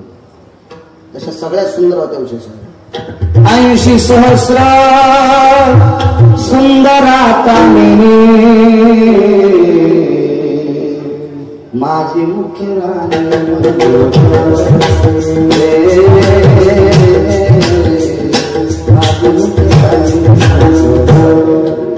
80,000 बायका. रावण मृत्यू पावल्याच्या नंतर रावणाचं पार्थिव चंदनाच्या लाकडावर टाकलं. ह्या किती मोठ्या आहेत? त्या महाराष्ट्राच्या मातीतल्या स्त्रिया किती मोठ्या आहेत? ऐका पुढे. रावणाचं पार्थिव चंदनाच्या लाकडावर टाकलं गुरुजी. मंदोदरी सती गेल्या, सतीची चिता चौकोनी रचल्या जाती. प्रेताच्या खालीवरील लाकडे असतात, सतीच्या खाली लाकडे असतात. आणि भडाग्नी नावाचा अग्नी, 14 अग्नीपैकी भडाग्नी नावाचा अग्नी, आजच्या कीर्तनात सांगत नसते पण आठवडून सांगतो. भडाग्नी नावाचा अग्नी रावणाला लागला तर मंदोदरीनं अग्निनारायणाची प्रार्थना केली, माझ्या मालकाच्या अगोदर मला जाळा. अग्नीनं त्या मंदोदरीला प्रणाम केला, तुमच्यातल्या बायका किती मोठ्या आहेत, तुम्ही किती मोठ्या आहेत ते लक्षात ठेवा, म्हणून चुका करू नका माझ्या बहिणी. अग्नीनं मंदोदरीला प्रार्थना केली, माझी माय प्रेताला अग्नी लागल्याच्या नंतर त्याचा कपडा पेटतो आणि कपडा जळाल्याच्या नंतर त्याचं शरीर जळतंय, आता आम्हाला माफ करा. आणि सती जाणाऱ्या स्त्रीचा आधी शरीर जळतंय आणि मग कपडा जळतंय. सतीनं देखील आग्न, सतीच्या आधी कपडे जळत नसते बरं का, सतीचा आधी शरीर जळतंय आणि मग कपडा जळतंय. प्रेताचा आधी कपडा जळतंय आणि मग शरीर जळतंय. बाई मला माफ करा. मालक जळत असताना वक्षस्थळातून दुधाच्या धारा आल्या माझ्या माईनं, वक्षस्थळातून दुधाच्या धारा आल्या आणि त्या दुधाच्या धारानं आपल्या नवऱ्याचं पेटलेलं शरीर त्या दुधाच्या धारा विजित होत्या. मेल्यावर सुद्धा नवऱ्यावर इतकं प्रेम करणारी बाई माझ्या महाराष्ट्रातली, माझ्या भारतातली इतक्या मोठ्या चुका नाही करायच्या. चला, त्या मुलीच्या बाबाला सांगितलं, मला तुमची मुलगी घेऊन द्या, द्या, माझं तिच्यासोबत लग्न करायचं. पुष्पादिनी भयो हो, मी फुलासारखी सांभाळ. इथपर्यंत आलतो ना आपण, इथपर्यंत आलतो. फुलासारखी सांभाळ, कोणाला कशी द्या. पण पंढरपुरातल्या मालकानं त्या पोरीच्या वडिलांना सांगितलं, का हो दादा, तुम्हाला कोणासोबत तरी लग्न करायचंच ना तिचं, मग मला द्यायला काय हरकत आहे? येडपटीस का काय नाही, कोणाला पोरगी द्या, तुम्ही देणार कोणाला, कोणाला देणार पोरगी? मुलीच्या वडिलांना सांगितलं, जो माझ्यासोबत, आवाज आला आता उभं राहून तर लय हाणता येते, पण काय करावं जरासं. हो हो खरं. हा, ते मगाशी मी सांगितलं ना स्त्री नाचण्याचं. हे बा, कमी कपडे घातलेली स्त्री ज्या पुरुषानं पाहिली का, पुराणामध्ये 6 श्लोक आले, 6 त्या पुरुषाला सुद्धा घातक असते. याच्या पलीकडे सांगतो तुम्हाला, माणसानं जर साडी नेसली, माणूस जर नाचला, माणसानं साडी नेसली, माणूस जर नाचला, तर साडी नेसलेला माणूस पाहणं सुद्धा पुरुषाला घातक आहे. तर साडी नेसून बाई नाचलेली कधीच पाहायची नाही. हे काऊन तिथलं ऋषी साहेब सांगतो तुम्हाला. मी आता गोव्याला कीर्तनाला गेलो, मी गोव्याला कीर्तन, मी समुद्र पाहणार गळ्यात शकत नाही, अशा चुका करीतच नाही, करणार नाही, मरुस तर करणार नाही. मालकाने चांगलं केलं माझ्या पंढरपुरात, मी कशाला चुका करू अशा आलो. मी गोव्याला गेलो, माझे 5 कीर्तन ठेवले किरण ठाकूर यांनी, मोठे त्यांच्याकडे मोठे बँक आहेत, 300 350, मोठा माणूस, आपल्याला काय करायचं. ते युट्यूबला पाहिलं मला कीर्तन, आझाद मैदान पणजीला 5 कीर्तन माझे होते. आणि मला एक पत्रकार म्हणले, चला समुद्र पाहिला, बीच पाहिला. मला माहितच नव्हतं बीच कशाला म्हणते. 7वी शिकलेला, काय माहिती त्याला सनेशा लुगड्याचा भाव काय माहिती. आपण हे केलंच नाही ना गावकाला, काय माहितच नाही. ते समुद्र काय माहितच नव्हते, काय नाही. बायको कमी शिकलेली, मी कमी शिकलेलं, काय नाही. आपलं मी कीर्तन करून जातो, ती धुतलेली धोतर देते, घरी जेवायचं आपलं जीव घाली, ती मला काय वड्याला आंघोळी घालीत नाही, काय नाही काय नाही काय. एक जण म्हणलं, आमची बायको गरम गरम स्वयंपाक देते. मी म्हणलं, मी जोगच मागवतो. बायकाला काही रात्रीभर करायचा, निवभर सांगायचं, रे आमच्या कपेची माय. म्हणलं, हो तुला बाई भेटली ना, आम्ही वगैरे संलग्न केले.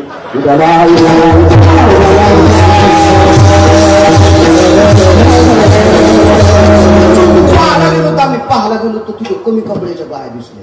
अरे म्हणलो, बाळ्या मेलाच तू. गळ्यात सोबत मला तितकंच पाप लागलं. मी 18 दिवस फॉर्च्युनर मध्ये बसलो होतो. 19व्या दिवशी आमची गाडी ट्रॅक्टर मध्ये गुंतली. तेव्हापासून म्हणलं, नको रे बाबा असं कमी कपड्याचं पाहणं. काही आपल्याकडचे फुगिरायचे आवलादी दिसले मला त्या इतक्याला चढ्यावर. महाराज तुम्ही इकडे कोणी कर म्हणलं समुद्र पाहला. तुम्ही कसे येता म्हणलं धोत्रात माशा घुसायल्यात का तुम्हाला इतक्याला चढ्यावर पाहा वाटायला ना आम्हाला धोत्रा बघा वाटत नाही का समुद्र. ज्याचे बाप गंध लावून मंदिराला इडे घालतील का त्याच्या आवलादी तिथे गोव्यात. संपत्त्या कमीण्यापेक्षा लेकर सात्विक करा त्याला पुरुषार्थ म्हणत असते.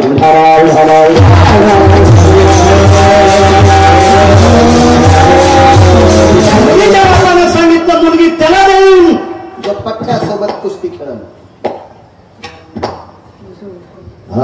कुस्ती खेळण अबुकट ठोकली.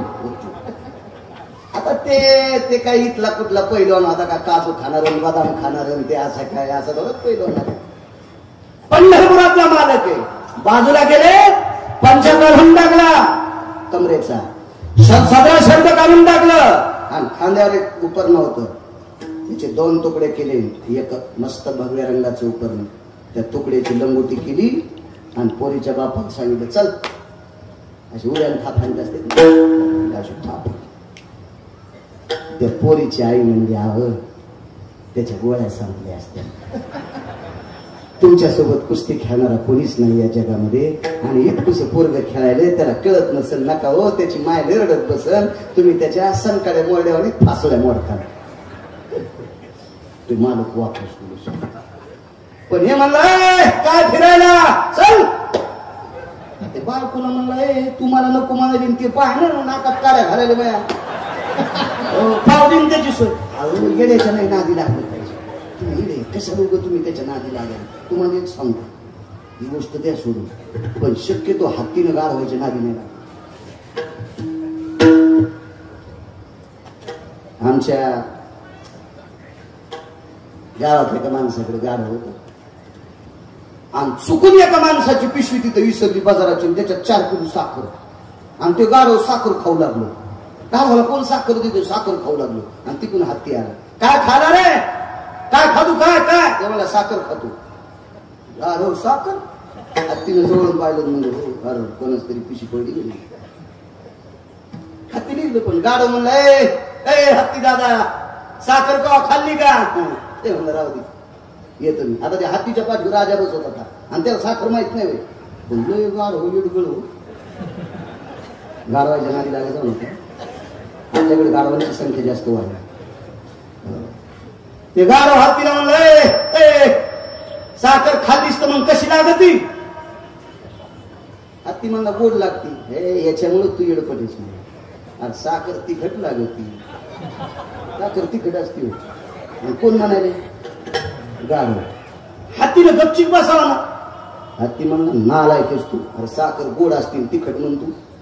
गाढव म्हणला लय मोठा झाला म्हणलं शहाणा झाला कर तू. साखर तिखट आहे तू गोड म्हणतो. थांब तू दाखवतो. हो हत्तीवर केसच टाकली गाढव. कोर्टात केस टाकली हत्तीवर. हत्तीकडच्या लाकडात उभं ते असतं ते मी टीव्हीवर पाहिलं मोठ्या लोकांच्या घरी. आपल्याला टीव्ही नाही भारीचा मोबाईल नाही काय त्याच्यामुळे लगत आपल्या याच्यावर काय नाही याच्यावर तारखा येतात. मला काय चिंता नाही करायला. मी घेतला असता का आता काय मी आता चांगले माझ्याकडे पैसे दिले देवानं. कापूस लय मोठा होती मला भरपूर कापूस होती. मी सोन्याचा घेईन पण आता 90 वर्ष लुगडं घातलं 91 वर्षी कशाला गाऊन घालू आता पाहाच वाटला तर समजायचा पाहत असतो कधी मध्ये कशाला काय तो. मग ते असं ते टीव्हीवर पाहिलं मी इकून गार होया का कटऱ्यात इकून गार होया का कटऱ्यातून 2 खुर्च्या एका खुर्चीवर राजा आणि एका खुर्ची न्यायाधीश बसले. तर गाढवाच्या लक्षात आलं आपल्या राजेसाहेबाच्या ओळखीचा न्यायाधीश आपण राजेसाहेबांनी बोलावं. आमच्या हत्तीच्या लक्षात आलं आणि हत्तीनं सांगितलं राजेसाहेब 2 मिनिटं भेटायचं. भेटले बाजूला काय काम.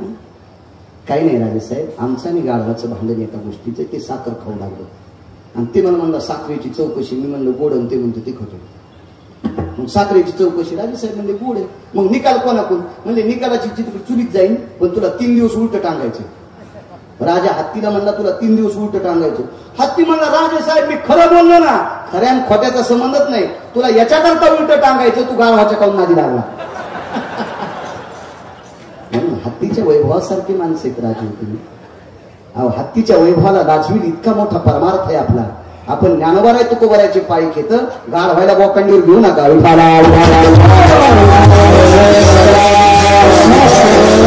चला म्हणजे कुस्ती आवडलं लंगूट बन लगेच तिथं हलक्या जंगनडी पकनडी जंगनडी पकनडी जंगनडी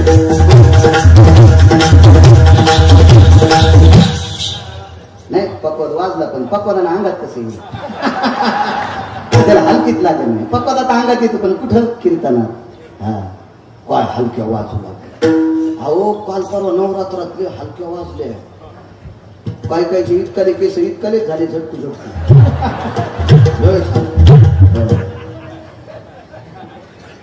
आई ग अंबाबाई तुला सोन्याचा गजरा आई ग अंबाबाई तुला सोन्याचा गजरा आणि तुझ्या ग दर्शनाला तुला तुझ्या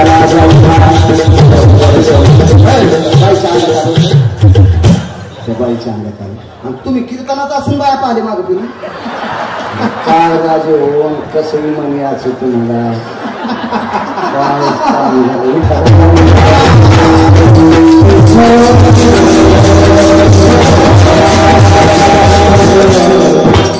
कुस्ती सुरू झाली 27 दिवस 27 रात्र 27 दिवस 27 रात्र घाम नाही पंढरपुरातल्या मालकाला 28व्या दिवशी सकाळी मुलीचे वडील पाया पडले प्रणाम केला गेली 27 दिवस आणि 27 रात्र माझ्यासोबत कुस्ती खेळते घाम येत नाही पाण्याची चिंता नाही जेवणाची चिंता नाही माणूस नाही गडे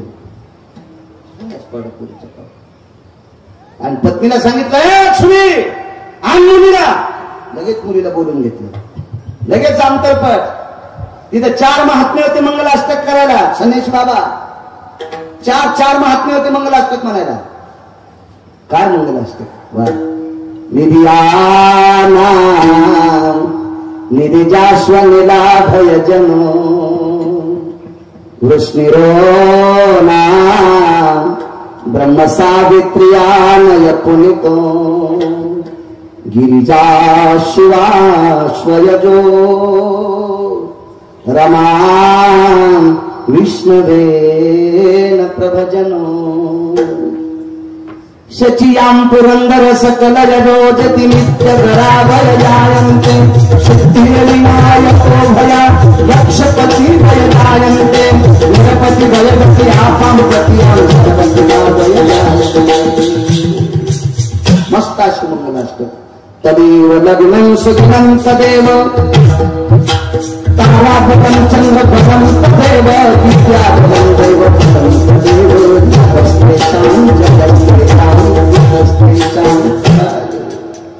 इतकं सुंदर मंगलाष्टक असे नाही म्हणले ताई ग हे बाई ग सकाराम तात्याची बबी अंशीराम तात्याचा बब्या हे मंडप जळण रे असं नको मंडप जळण हो भंगार जमा करणारा मुस्लिम समाजाचा बालक दबरोट्या ऐकणारा मुस्लिम समाजाचा मुलगा या महाराष्ट्रातला श्रीमंत मुस्लिमाचा मुलगा या महाराष्ट्रातला मिस्त्री काम करणारा मुस्लिमाचा मुलगा लग्नात याच्या संस्कृत्या मोडत नाहीत जोशी काका आपल्या संस्कृत्या का मोडतात सजनांना का मोडतात अरे ज्याचे लग्न राहिले त्याच्या लग्नात मंगलाष्टक तरी शास्त्र शुद्ध म्हणा पाया पडतो तुमच्या पाया पडतो निदान मंगलाष्टक तरी शास्त्र शुद्ध म्हणा हसायलेत लोक आपल्याला हसायलेत काय का आगावपणा दम नाही सत्यायला दम नाही रामायणाला दम नाही भागवतायला दम नाही कीर्तनायला गुण नुसतं खपक्या पाकिट महाराजाला द्यायचं महाराज श्रीमंत करायचं आणि तुम्ही असेच सोनाराच्या नदीवानी इकून हवा तिकडं लग्न लागलं अंतर्पट सुटला बाशिंदा म्हणून पंढरपुरातला मालक त्या नवरी सोबत द्वारकेत आले निघता मुलीच्या आईने सांगितलं मालक जाता जाता माझ्या ताईला काहीतरी देऊन टाका ना तर त्या मुलीचे वडील भांडारगृहात गेले आणि भांडारगृहातून उशे साहेब एक मणी दिला आणि ते मणी जावयाच्या हातात टाकला जावाय बापू हे मणी तुम्हाला सपरून घेऊ हातकरे गुरुजी ते म्हणे 21 क्विंटल 78 किलो 44 तोळे सोनं रोजचं देत होता. 22 क्विंटल सोनं देणारा म्हणे मुलीच्या वडिलांना दिला. बाशिंग बांधून नवरी गावात आले, वसुदेवाचं दर्शन घेतलं, सुनबाईला आशीर्वाद द्याला, मुलाला आशीर्वाद द्याला कृष्ण परमात्म्याला. पण सासूबाईचं दर्शन, आईचं दर्शन घेतलं देवाला, आशीर्वाद दिला देवाला. पण सुन दर्शन घेताना देवकी माग सारखल्या, काय कृष्णा काय केलीस बाबा अशी बायको, इतकाले नख दिला आणि इतकाले अंगाव केस. ते म्हणलं आई तिच्या बापानं 22 क्विंटल सोनं देणार मनी देणार, हुंडा लय मोठा घेतल्या बायको अशीच करावं लागते. हुंडा द्यायला लय मोठा तिच्या बापानं, मग हे अशी करावंच लागते.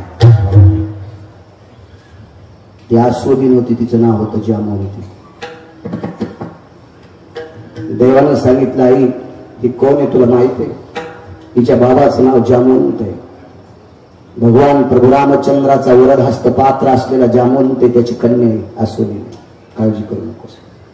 देवकी माता म्हणले, वसुदेव म्हणले कृष्णा आम्ही सासू सासरे तिचे आम्ही आवडीन तिचा स्वीकार करू, पण तुझ्या 16,108 बायका तिचा स्वीकार करतात का? लक्ष्मीनं मिटिंगच घेतली. लक्ष्मी आई साहेबांनी मिटिंग घेतली, सगळ्यांनी सांगितलं परत दिवशी सक्रात आली गेलीला वानत नाही द्यायचं. अंगीकार ज्यांचा केला नारायण, देवानं स्वीकारलं की काम संपलं. संक्रांतीच्या आदल्या दिवशी भोगी असते. भोगीला तुळशीला भोगविडा देत असते. इतकं तर माहिती नाही, मी का बाई थोडंच इतकं मला माहित असेल, मला वाचितो म्हणून माहिती. भोगविडा देत असते तुळशीला. गेल्या वर्षीच्या संक्रांतीच्या दिवशी एकादशीच्या दिवशी भोगी आली. किती बायकांनी भोगी पहिल्या एकादशीच्या दिवशी केली? असा थोडासा काना इतकाच हातवरी केला. बायकांनी जास्त हातवरी नाही केला पाहिजे, एवढाच हातवरी करा. कारण भोगीच्या दिवशीच भोगी केली पाहिजे. ती कोण्या दिवशी येऊ? हा एकादशीच्या दिवशी येऊ की द्वादशीच्या दिवशी येऊ की सोमवारी येऊ की प्रदोष, हा की कोण्या दिवशी येऊ, पण त्याच दिवशी भोगी केली पाहिजे. किती बायकांनी केली? आता हातवरी झालं. पहिल्यांदा किन नाही केलं. एकादशीच्या दिवशी भोगी करीत नसतेत माझ्या माईनं. हो, भोगीच्या दिवशी बैंगणाची भाजी असते. हा त्या बैंगण्याचं आयुष्य कमी होईल ना एकादशीच्या दिवशी बैंगण खाल्ल्यावर.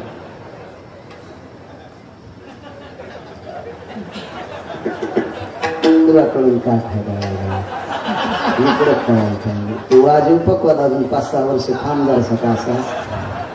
तू नको उभं राहू बाहुल्यावर.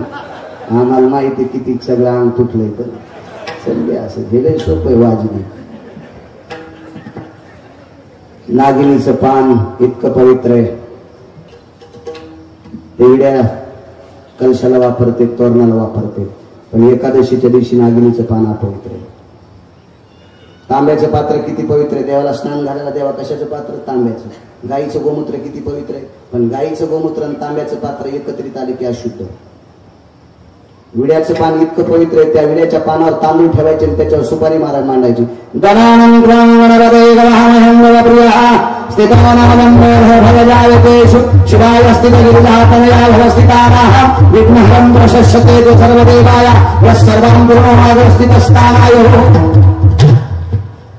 पानावर तांदूळ टेकले, सुपारी टेकली की गणपती बाप्पाचा इतकं पान पवित्र. पण हे पान एकादशीच्या दिवशी अशुद्ध विटाळशीचे खळ विडा बक्षिता तांबूळ इतकं अपवित्र पान. आणि म्हणून एकादशीच्या दिवशी भोगी आली की कधीच करायची नाही.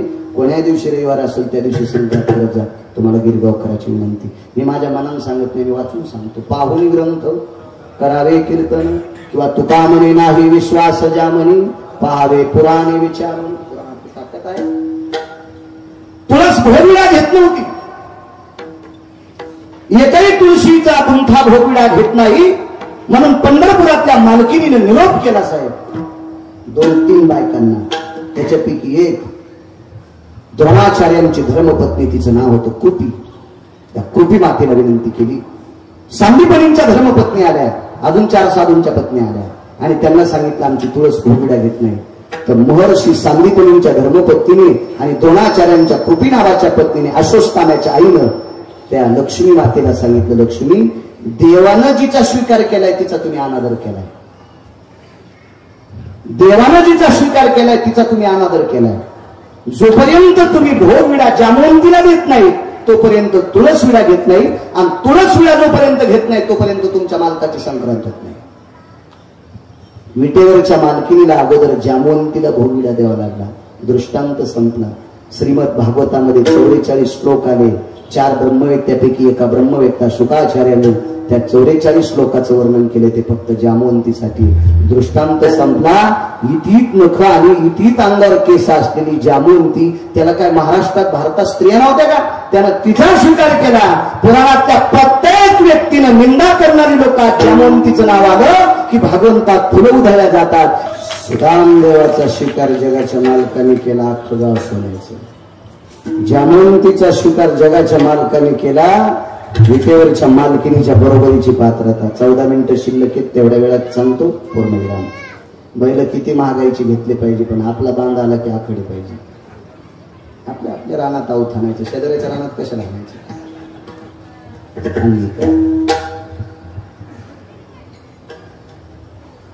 देवाच्या दर्शनाकरता एक वारकरी गेले.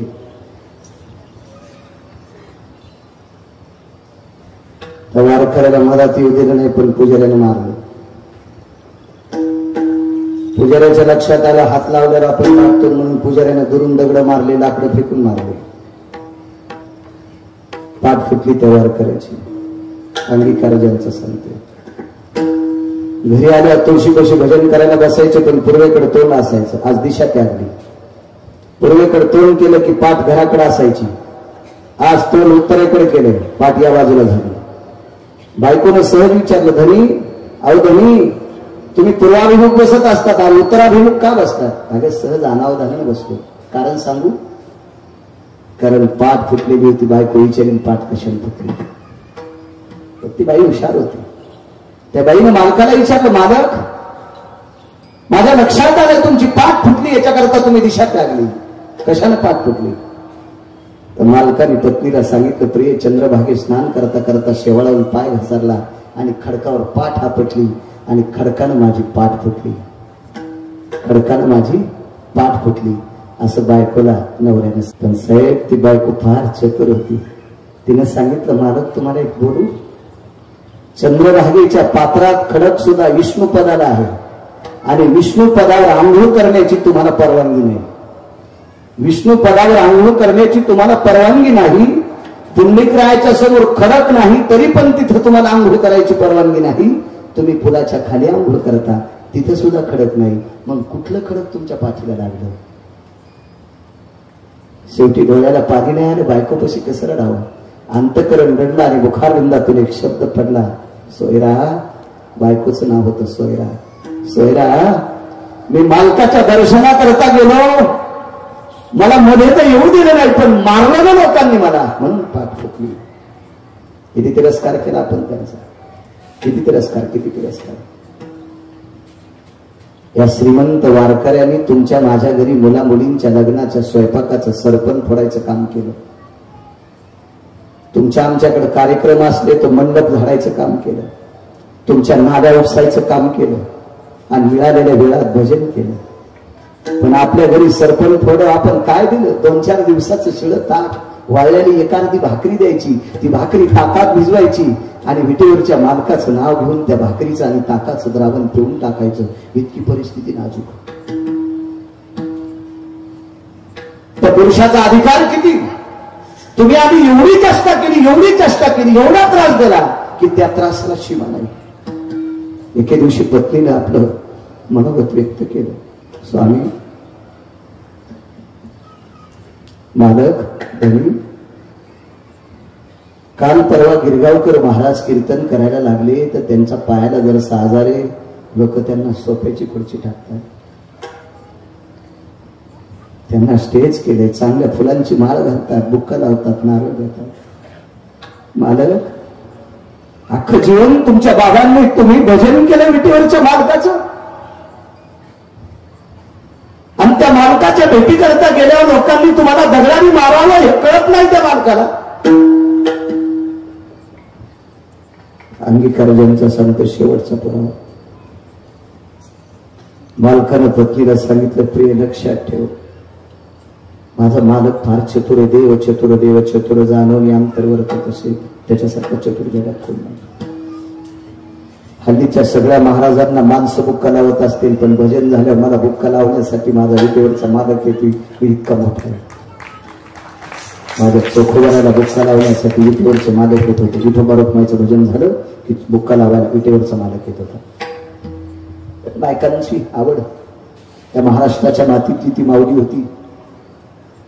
त्या बाईनं आपल्या मालकाला सांगितलं, मालक विटेवरचा मालक भजन झालं तुम्हाला बुक्का लावतो, फक्त तुम्हाला आणि त्यालाच माहिती. मी तुमची पत्नी म्हणून मला माहिती आहे.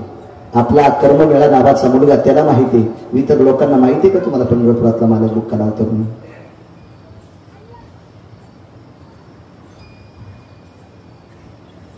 असं 5च्या वेळेस झालं साहेब. एके दिवशी चोखोबर आहे, चोखा लिंबा खाली बसलेले होते, भजन नाटकलं. बायको एक भाकरी ताकात भिजून घेऊन मालकासाठी आली. चंद्रभागेच्या तीरावरून विटेवरच्या मालकाचा कळस पाहिला, त्याला प्रणाम केलं. देवा, भुकेच्या वेळेला भाकरी देतोस, तुला प्रणाम. ताकाचं भाकरीचं द्रवण तोंडाला लावल्याबरोबर पत्नीच्या तोंडातून वाक्य पडलं, मालक अहोरात्र भजन करता, खाताना पण त्याचं भजन करता. अहो, फासळ्याचा पिंजरा दबेपर्यंत तुम्ही 2.5 किलो कुऱ्हाडीने सरपण फोडलं. त्या कष्टाने कमावलेली वाळलेली भाकरी खाता, 4-5 दिवसाचं बाटकं इतकं ताक खाता, तरी पण ती भाकरी आणि ताक पेताना त्याचं भजन करता. काय दिले तुम्हाला त्याने तुमचा स्वीकार केला का? खाली मान घालून पत्नीचं मनोगत पूर्ण करत होते. सोयरा, लक्षात ठेव, एक न एक दिवस तो मालक आपल्या घरी येईल. एक न एक दिवस तो आपल्या घरी येईल. फक्त तू ज्याच्या नावानं कपाळावर कुंकू लावतेस त्याच्यावर तू श्रद्धा ठेव. तो एक दिवस घरी येईल. अंगीकार ज्यांचं सांगतो. 12 स्वर्गातलं अमृत खराब झालं, ते अमृत शुद्ध करण्यासाठी चोखोबाराच्या भजनानं सुरू झालं, शुद्ध झालं. तरी पण 222 मंत्र्यांचे आपल्याकडे मंत्रीपद एकच पद असते. फार काही वरच्या लोकांच्या जवळचा असेल, लयच लागत असेल तर 2 पद घेतो. पण असा एकच मंत्री आहे, त्याला 222 पद होते. 222 पद, त्याचं नाव इंद्र. त्या इंद्राला 123 यज्ञ केले. 24 यज्ञ करण्यासाठी मुलगी लागते. ज्याला मुलगी नाही त्याला घाबरू नका. भाचीच्या लग्नात अन्नदान करायचं. हे विश्वजित सांगत त्याला आहे म्हणते. देवा 124 यज्ञ करण्यासाठी मुलगी लागती. राजा दशरथाला ते यज्ञ करण्यासाठी नशीब खोटं होतं, म्हणून एक शांता नावाची मुलगी मानसकन्या म्हणून घ्यावा लागली. तिचं लग्न लावून द्यावं लागलं आणि मग राजा दशरथाला तो यज्ञ करण्याची परमिशन मिळाली. मुलीशिवाय नाही करता येत. इतकी या देशातलं मुलीचं पार्ट मोठं आहे. काही काही नालायकाला कळत नाही तो भाग सोडून. मला सांगा, पोरं व्हायच्या जर आपल्या हातात असतं तर तुम्ही पोरी होऊ दिल्या असत्या का? नाही. आणि तुमच्या पोराची लग्न कोणासोबत लावले असते? माणसं सरळ हो म्हणते. असो, काय सांगू लागलो. इंद्राने 123 यज्ञ केली, पण ते अमृत शुद्ध नाही झालं. ते चोखोबाराच्या भजनाने सुरू झालं, शुद्ध झालं. पण इंद्र जाताना पायच पडला नाही. नारदाला सांगितलं, नारदा 4 अमृत शुद्ध झाले, पण 1 अमृत राहिले. नारदाने सांगितलं, काय काय केलं? काय नाही, ते भजन म्हणत होते. 5 मिनिटं थांबलं लिंबाच्या बाजूवर आणि मडके उडून पाहिले, करस उडून पाहिले, तर अमृत शुद्ध झालं, पण 1 अमृत जसं तसं राहिलं. वा गुरुजी नारदांनी सांगितलं, इंद्रा हे 5व्या प्रकारचं अमृत शुद्ध करायचं असेल तर चोखोबाराच्या पाया पडावं लागेल. 222 पद ज्या मंत्र्याच्या ताब्यात येत तो मंत्री चोखोबाराच्या पाया पडतो. सामान्य पद. किती मोठी ताकद आहे, किती मोठी ताकद. बाईची खंत होती, देव स्वीकार करतो का? तो दिवस उजाडला. तो दिवस होता सोमवारचा. त्या सोमवारच्या दिवसाची तिथी होती एकादशी. सोमवारी एकादशी विमान उतरले पंढरीसी. सोमवारी एकादशी विमान उतरले पंढरीसी. ती एकादशी सोमवारची होती आणि त्या दिवशी विमान पंढरपुरात उतरलं. असे कितीतरी विमान आले. त्या विमानामध्ये नारद तुंबर सांब आगा सत्य लोकाचा पायेक सावित्री तयाची सुजया सिद्धी गणेश प्राप्तयो. या 33 कोटी देवता हजर झाल्या आणि चोखोबराच्या घरी भजन सुरू झालं. दुसऱ्या दिवशी द्वादशी अंगीकार ज्यांचा सांगतो. द्वादशीचा दिवस सुंदरसा स्वयंपाक झाला. अन्नपूर्णा प्रत्यक्ष स्वयंपाक करायला, अष्टमासिद्धी रांगोळ्या काढायला आणि गणिमा कामा व शित्वा निशित्वा या अष्टमासिद्धी सांगितल्या भागवतात. त्या रांगोळी काढण्यासाठी प्रत्यक्ष अन्नपूर्णा स्वयंपाकासाठी तिथे अन्नपूर्णा. श्लोक म्हणायला कोण होते? तुमरा नदीमय स्थित हो जगदो जगमिरे सर्वानां तिदवयो अन्नपूर्णास्तते वच पूर्णमित्याभयायाम जठरानरो तृप्तावसपूर्ण पूर्णातिमिच्छते यतं भवान्नपूर्णेनां शुभामिनां हितार्थायां तथैव च नमः पार्वते पते हर हर हर हर हर महादेव. असे श्लोक. आता तो काही श्लोक. राम लक्ष्मण हे दोघे बंधू जेवायला बसले दही भाकरी. जेवता जेवता अपमान झाला ताटात उंदीर. हाणायलाच पाहिजे जेवता जेवता लिबर काठी. एक व्याख्या करते मला. जेवायला बसले दही भात लिंबू. माझं जाऊ दे पुढे, इथे डॉक्टर आहेत ना. दही ना आपलं लिंबू दही एकत्र खात असते. दही आंबलंच आहे का नाही? आणि दही लिंबू कसं खाते? जेवायला बसले दही भात लिंबू. गांजा वाढता वाढता गेलं का काय सुगळेनं काय नाही. राम लक्ष्मण हे दोघे बंधू जेवायला बसले दही भात लिंबू. जेवता जेवता अपमान झाला. बरं ठीक आहे, जाऊ द्या म्हणू द्या. राम कोणाचा अवतार? विष्णूचा. आणि लक्ष्मण शेषाचा. शेष म्हणजे कोण? आणि सर्पाच्या पुढे उंदीर येत असतो का? आकलीत भुसा भरलाय का म्हणणाऱ्याच्या? जाऊ द्या म्हणणाऱ्या. तुम्हाला एक सांगू का? परमार्थामध्ये विशुद्धपणा आणलेला परमार्थ करणारा, त्याचा स्वीकार करणारी तुम्ही तुम्ही तुम्ही बदमाश आहात. माफी मागून हा शब्द टाकतो तुमच्यावर. या बा मद्यपान करणारा भजन्या, मद्यपान करणारा पखवाद्या, मद्यपान करणारा कीर्तनकार, मद्यपान करणारा रामायणकार, मद्यपान करणारा भागवतकार, नालायक माणसाचा स्वीकार करणारी माणसार्धी नालायक असते. दोघाशी पतन सारिकेशी केले पाप जेने दिले अनुमोदन. दोघाशी पतन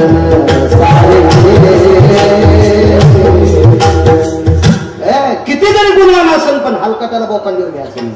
हे पाप तुमच्या डोक्यावर बसते. तुम्ही पापी आहात. स्वीकारायचं नाही. तुम्ही स्वीकारायचं नाही. काय सांगू लागलं? कीर्तन मग का तमाशा आहे का ना?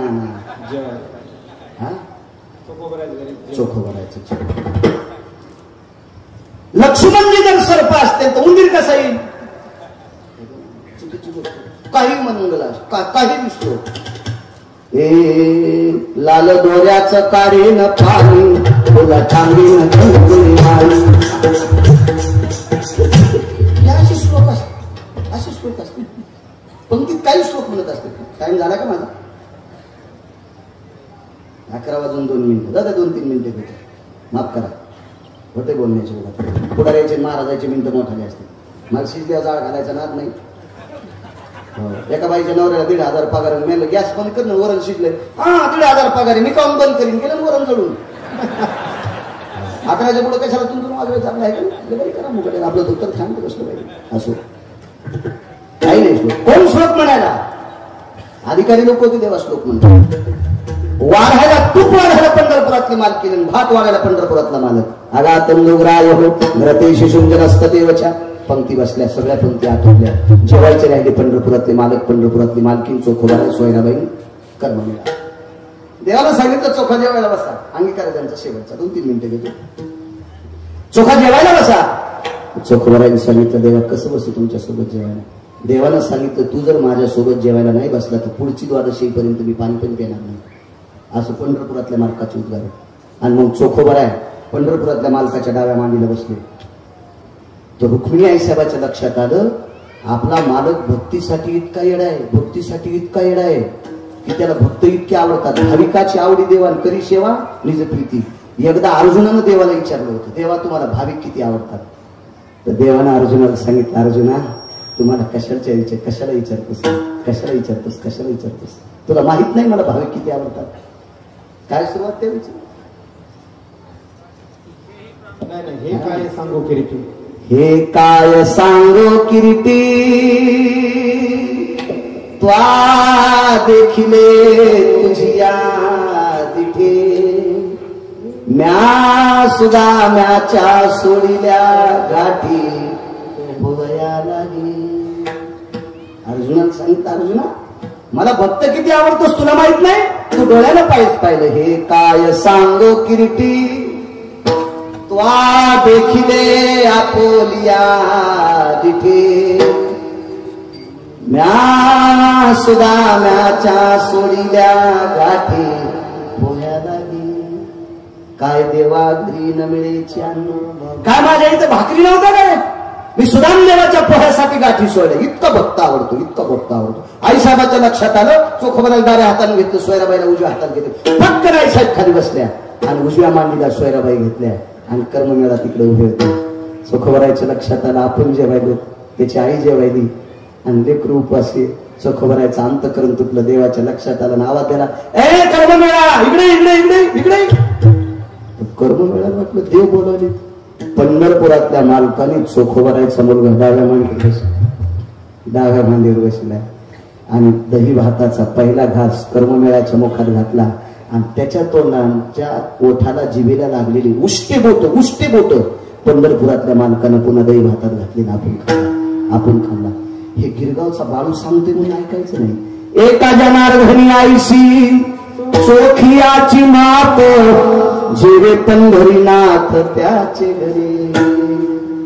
ज्या चोखोबारायचा देवानं स्वीकार केला, आता त्या चोखोबारायचं दर्शन घेऊन चोख झाल्याशिवाय पंढरपुरातल्या मालकाचं दर्शन नाही. अंगीकार ज्यांचा मारुतीराव वादराच्या कुळात येऊन मरकट जन्मला.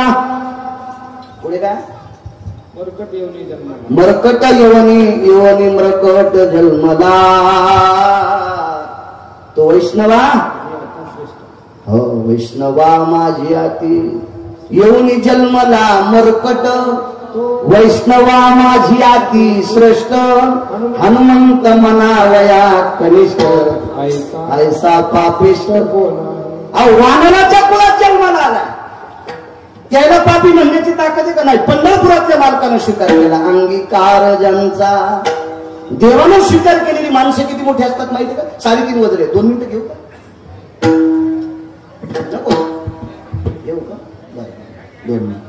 देवाचा कौरव लाकडे आहेत का वाळलेले, जाताना बाळ्या फुकावा.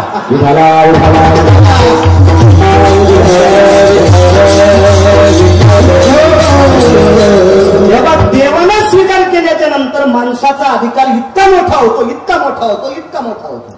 माणसानं स्वीकारल्यावर नका नादी लागू. इथं बसलेले राजकीय क्षेत्रातल्या लोकांना माणसानं स्वीकारले. तुम्हाला वाटत असेल राजकारणी सुखी असते, ते लय दुखी असते. तेव्हा आमच्या कोणी पाय पडला तर 10 रुपये देतो, यायला कोणी गाडी उभी केली की लुची तुझी. लय अवघड असतं यायचं काम, लय अवघड. हे फक्त दिसायला वरून टरबुजासारखे गोड दिसते, आत शिरलेनं यायचं बी जीवन लाल भडक आहे. लय कमाल असते याची, खरंच कमाल. आणि यायला आता आम्हाला लक्षात आलं नाही, माणूस येडपटे, आम्ही हात केला तरी गाडी उभी करीत नाही. यायला नालायकासाठी पण गाडी उभी करावं लागते. नाही उभी केली की त्याचं लाऊडस्पीकरची लाईनच जात नाही. हो, यायला त्या भेव त्याच्यासाठी पण गाडी उभी करावं लागते. कमाल एवढं तुमची, खरंच मी तर मानतो. राजकारणातल्या लोकांचं एकलंही मला आवडत. आपले लोक स्टेजवर न वाजते, वा वा वा वा काय शत्रुघ्न महाराज येतो, वा वा वा वा. आणि मग म्हणायचं, हा ते छत्री आता आलाच कच आहे. अशा जाती आमच्या राजकारणातले स्टेजवर शिवाय देते, काय बोंब मारली ते. आणि धाब्यावर गेल्यावर एकूण एकाचे बिल देते. लय हुशार माणूस, हे शिकायला पाहिजे राजकारणी लोक. एकूण एकाची बिल देते. तुम्ही येड्यावानी करीत जाऊ नका, उभे एकूण एकाचे केस कोडी जाऊ नका. यायच्या लय नादी नाही लागलं पाहिजे. हे माणसं लई टोकाला गेलेले असतील. अहो इमानात बसणाऱ्याच्या सायकलवाल्यानं अरे फासुळ्या तुटल्या तू या मी त्याच्या आधी मुंबईत जातो गधा आहेस का काय विठाला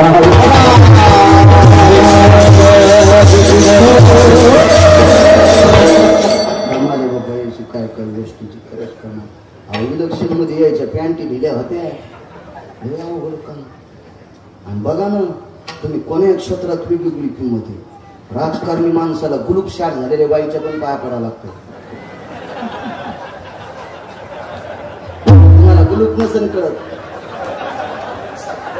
लगेच पाया पडायला लागतो.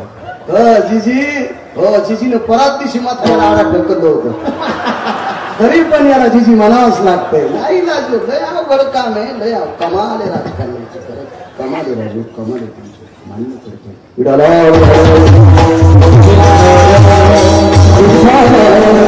मला सकाळी एक श्राद्ध आहे पुन्हा संध्याकाळी एक पैठणच्या जवळ यायचं पुन्हा यायचे. बाबा देवानं स्वीकार केलेली मारुती आहे असं गाव नाही त्या गावात मारुतीराय नाही पण देवानं स्वीकार केलेले मारुतीराय इतके पूजनीय तो मारुतीरायनं ज्याचा स्वीकार केला ते किती पूजनीय 2 मिनिटं सांग. तू 3.5 वज्र आहेत आपल्याकडे 3.5 वज्र कशा कशाला म्हणते 3.5 वज्र जाऊ द्या. भीम नावाची व्यक्ती कुंतीचा पुत्र होता भीम. कुंतीला 4 पोरं आणि माद्रीला 2 पोरं. खरं तर पांडव 5च आहेत पण 6 सांगितले. कुंतीला 4 होते. अर्जुनाला पत्न्या सुद्धा 4 होत्या. अर्जुनाच्या एका पत्नीचं नाव द्रौपदी एका पत्नीचं नाव काय होतं सुभद्रा. एका पत्नीचं नाव सांगता येईल दुसरीचं हा उलपी आणि चौथीचं हा हा नाही अजून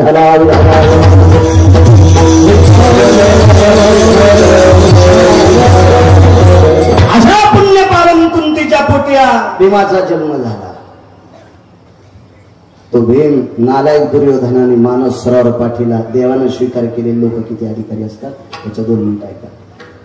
मानस सरोवर गेले. मानव सरोवर मारुतीरायाचं अनुष्ठान चालू होतं. मारुतीराय सुवर्ण कमळाचे पुष्प भगवान शिवजीला समर्पित करीत होते. ते एक 11वे रुद्र आहेत.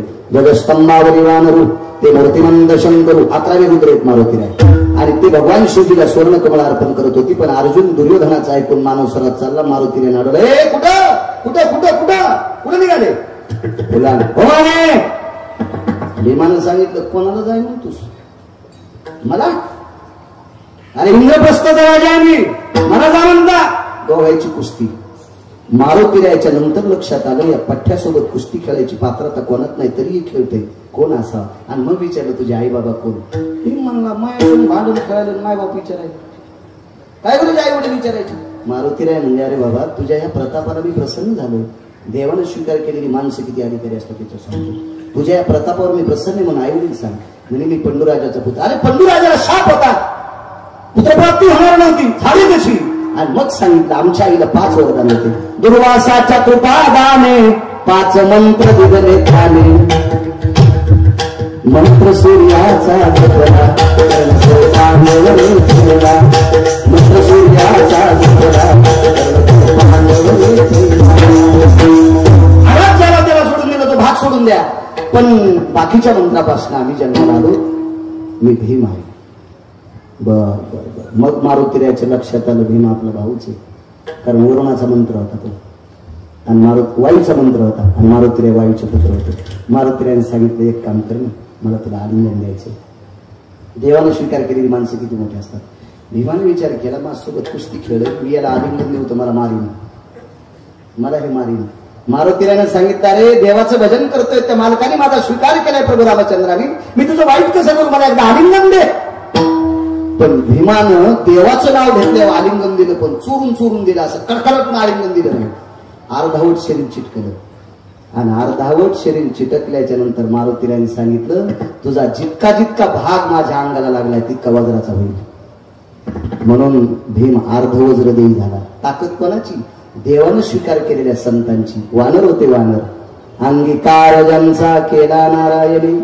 वारकरी संप्रदायात दादू आणि खुदू नावाच्या पिंजऱ्यापैकी एक व्यक्ती नपुसक होता. कळतो नपुसकाचा अर्थ त्याचे आई वडील सुद्धा नाव ठेवत होते, आई वडील सुद्धा नाव ठेवत होते. एका निष्ठावंत वारकऱ्याने त्याला सांगितलं, जगाचा मालक तुझा स्वीकार करील, तू माझं ऐकून भजन कर.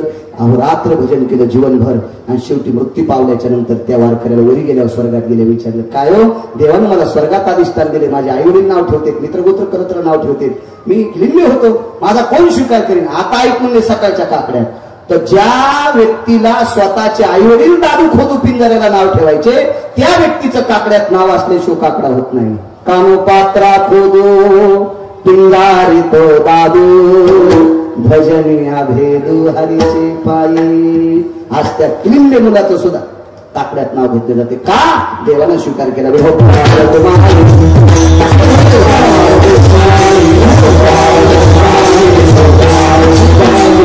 मोठ्या श्रद्धेने मोठ्या अट्टासाने चालत असलेला हा नामयज्ञ ज्ञानयज्ञ आदरणीय शिवाजीरावजी दादा पंडित यांचा अभिष्ट चिंतन सोहळा आहे.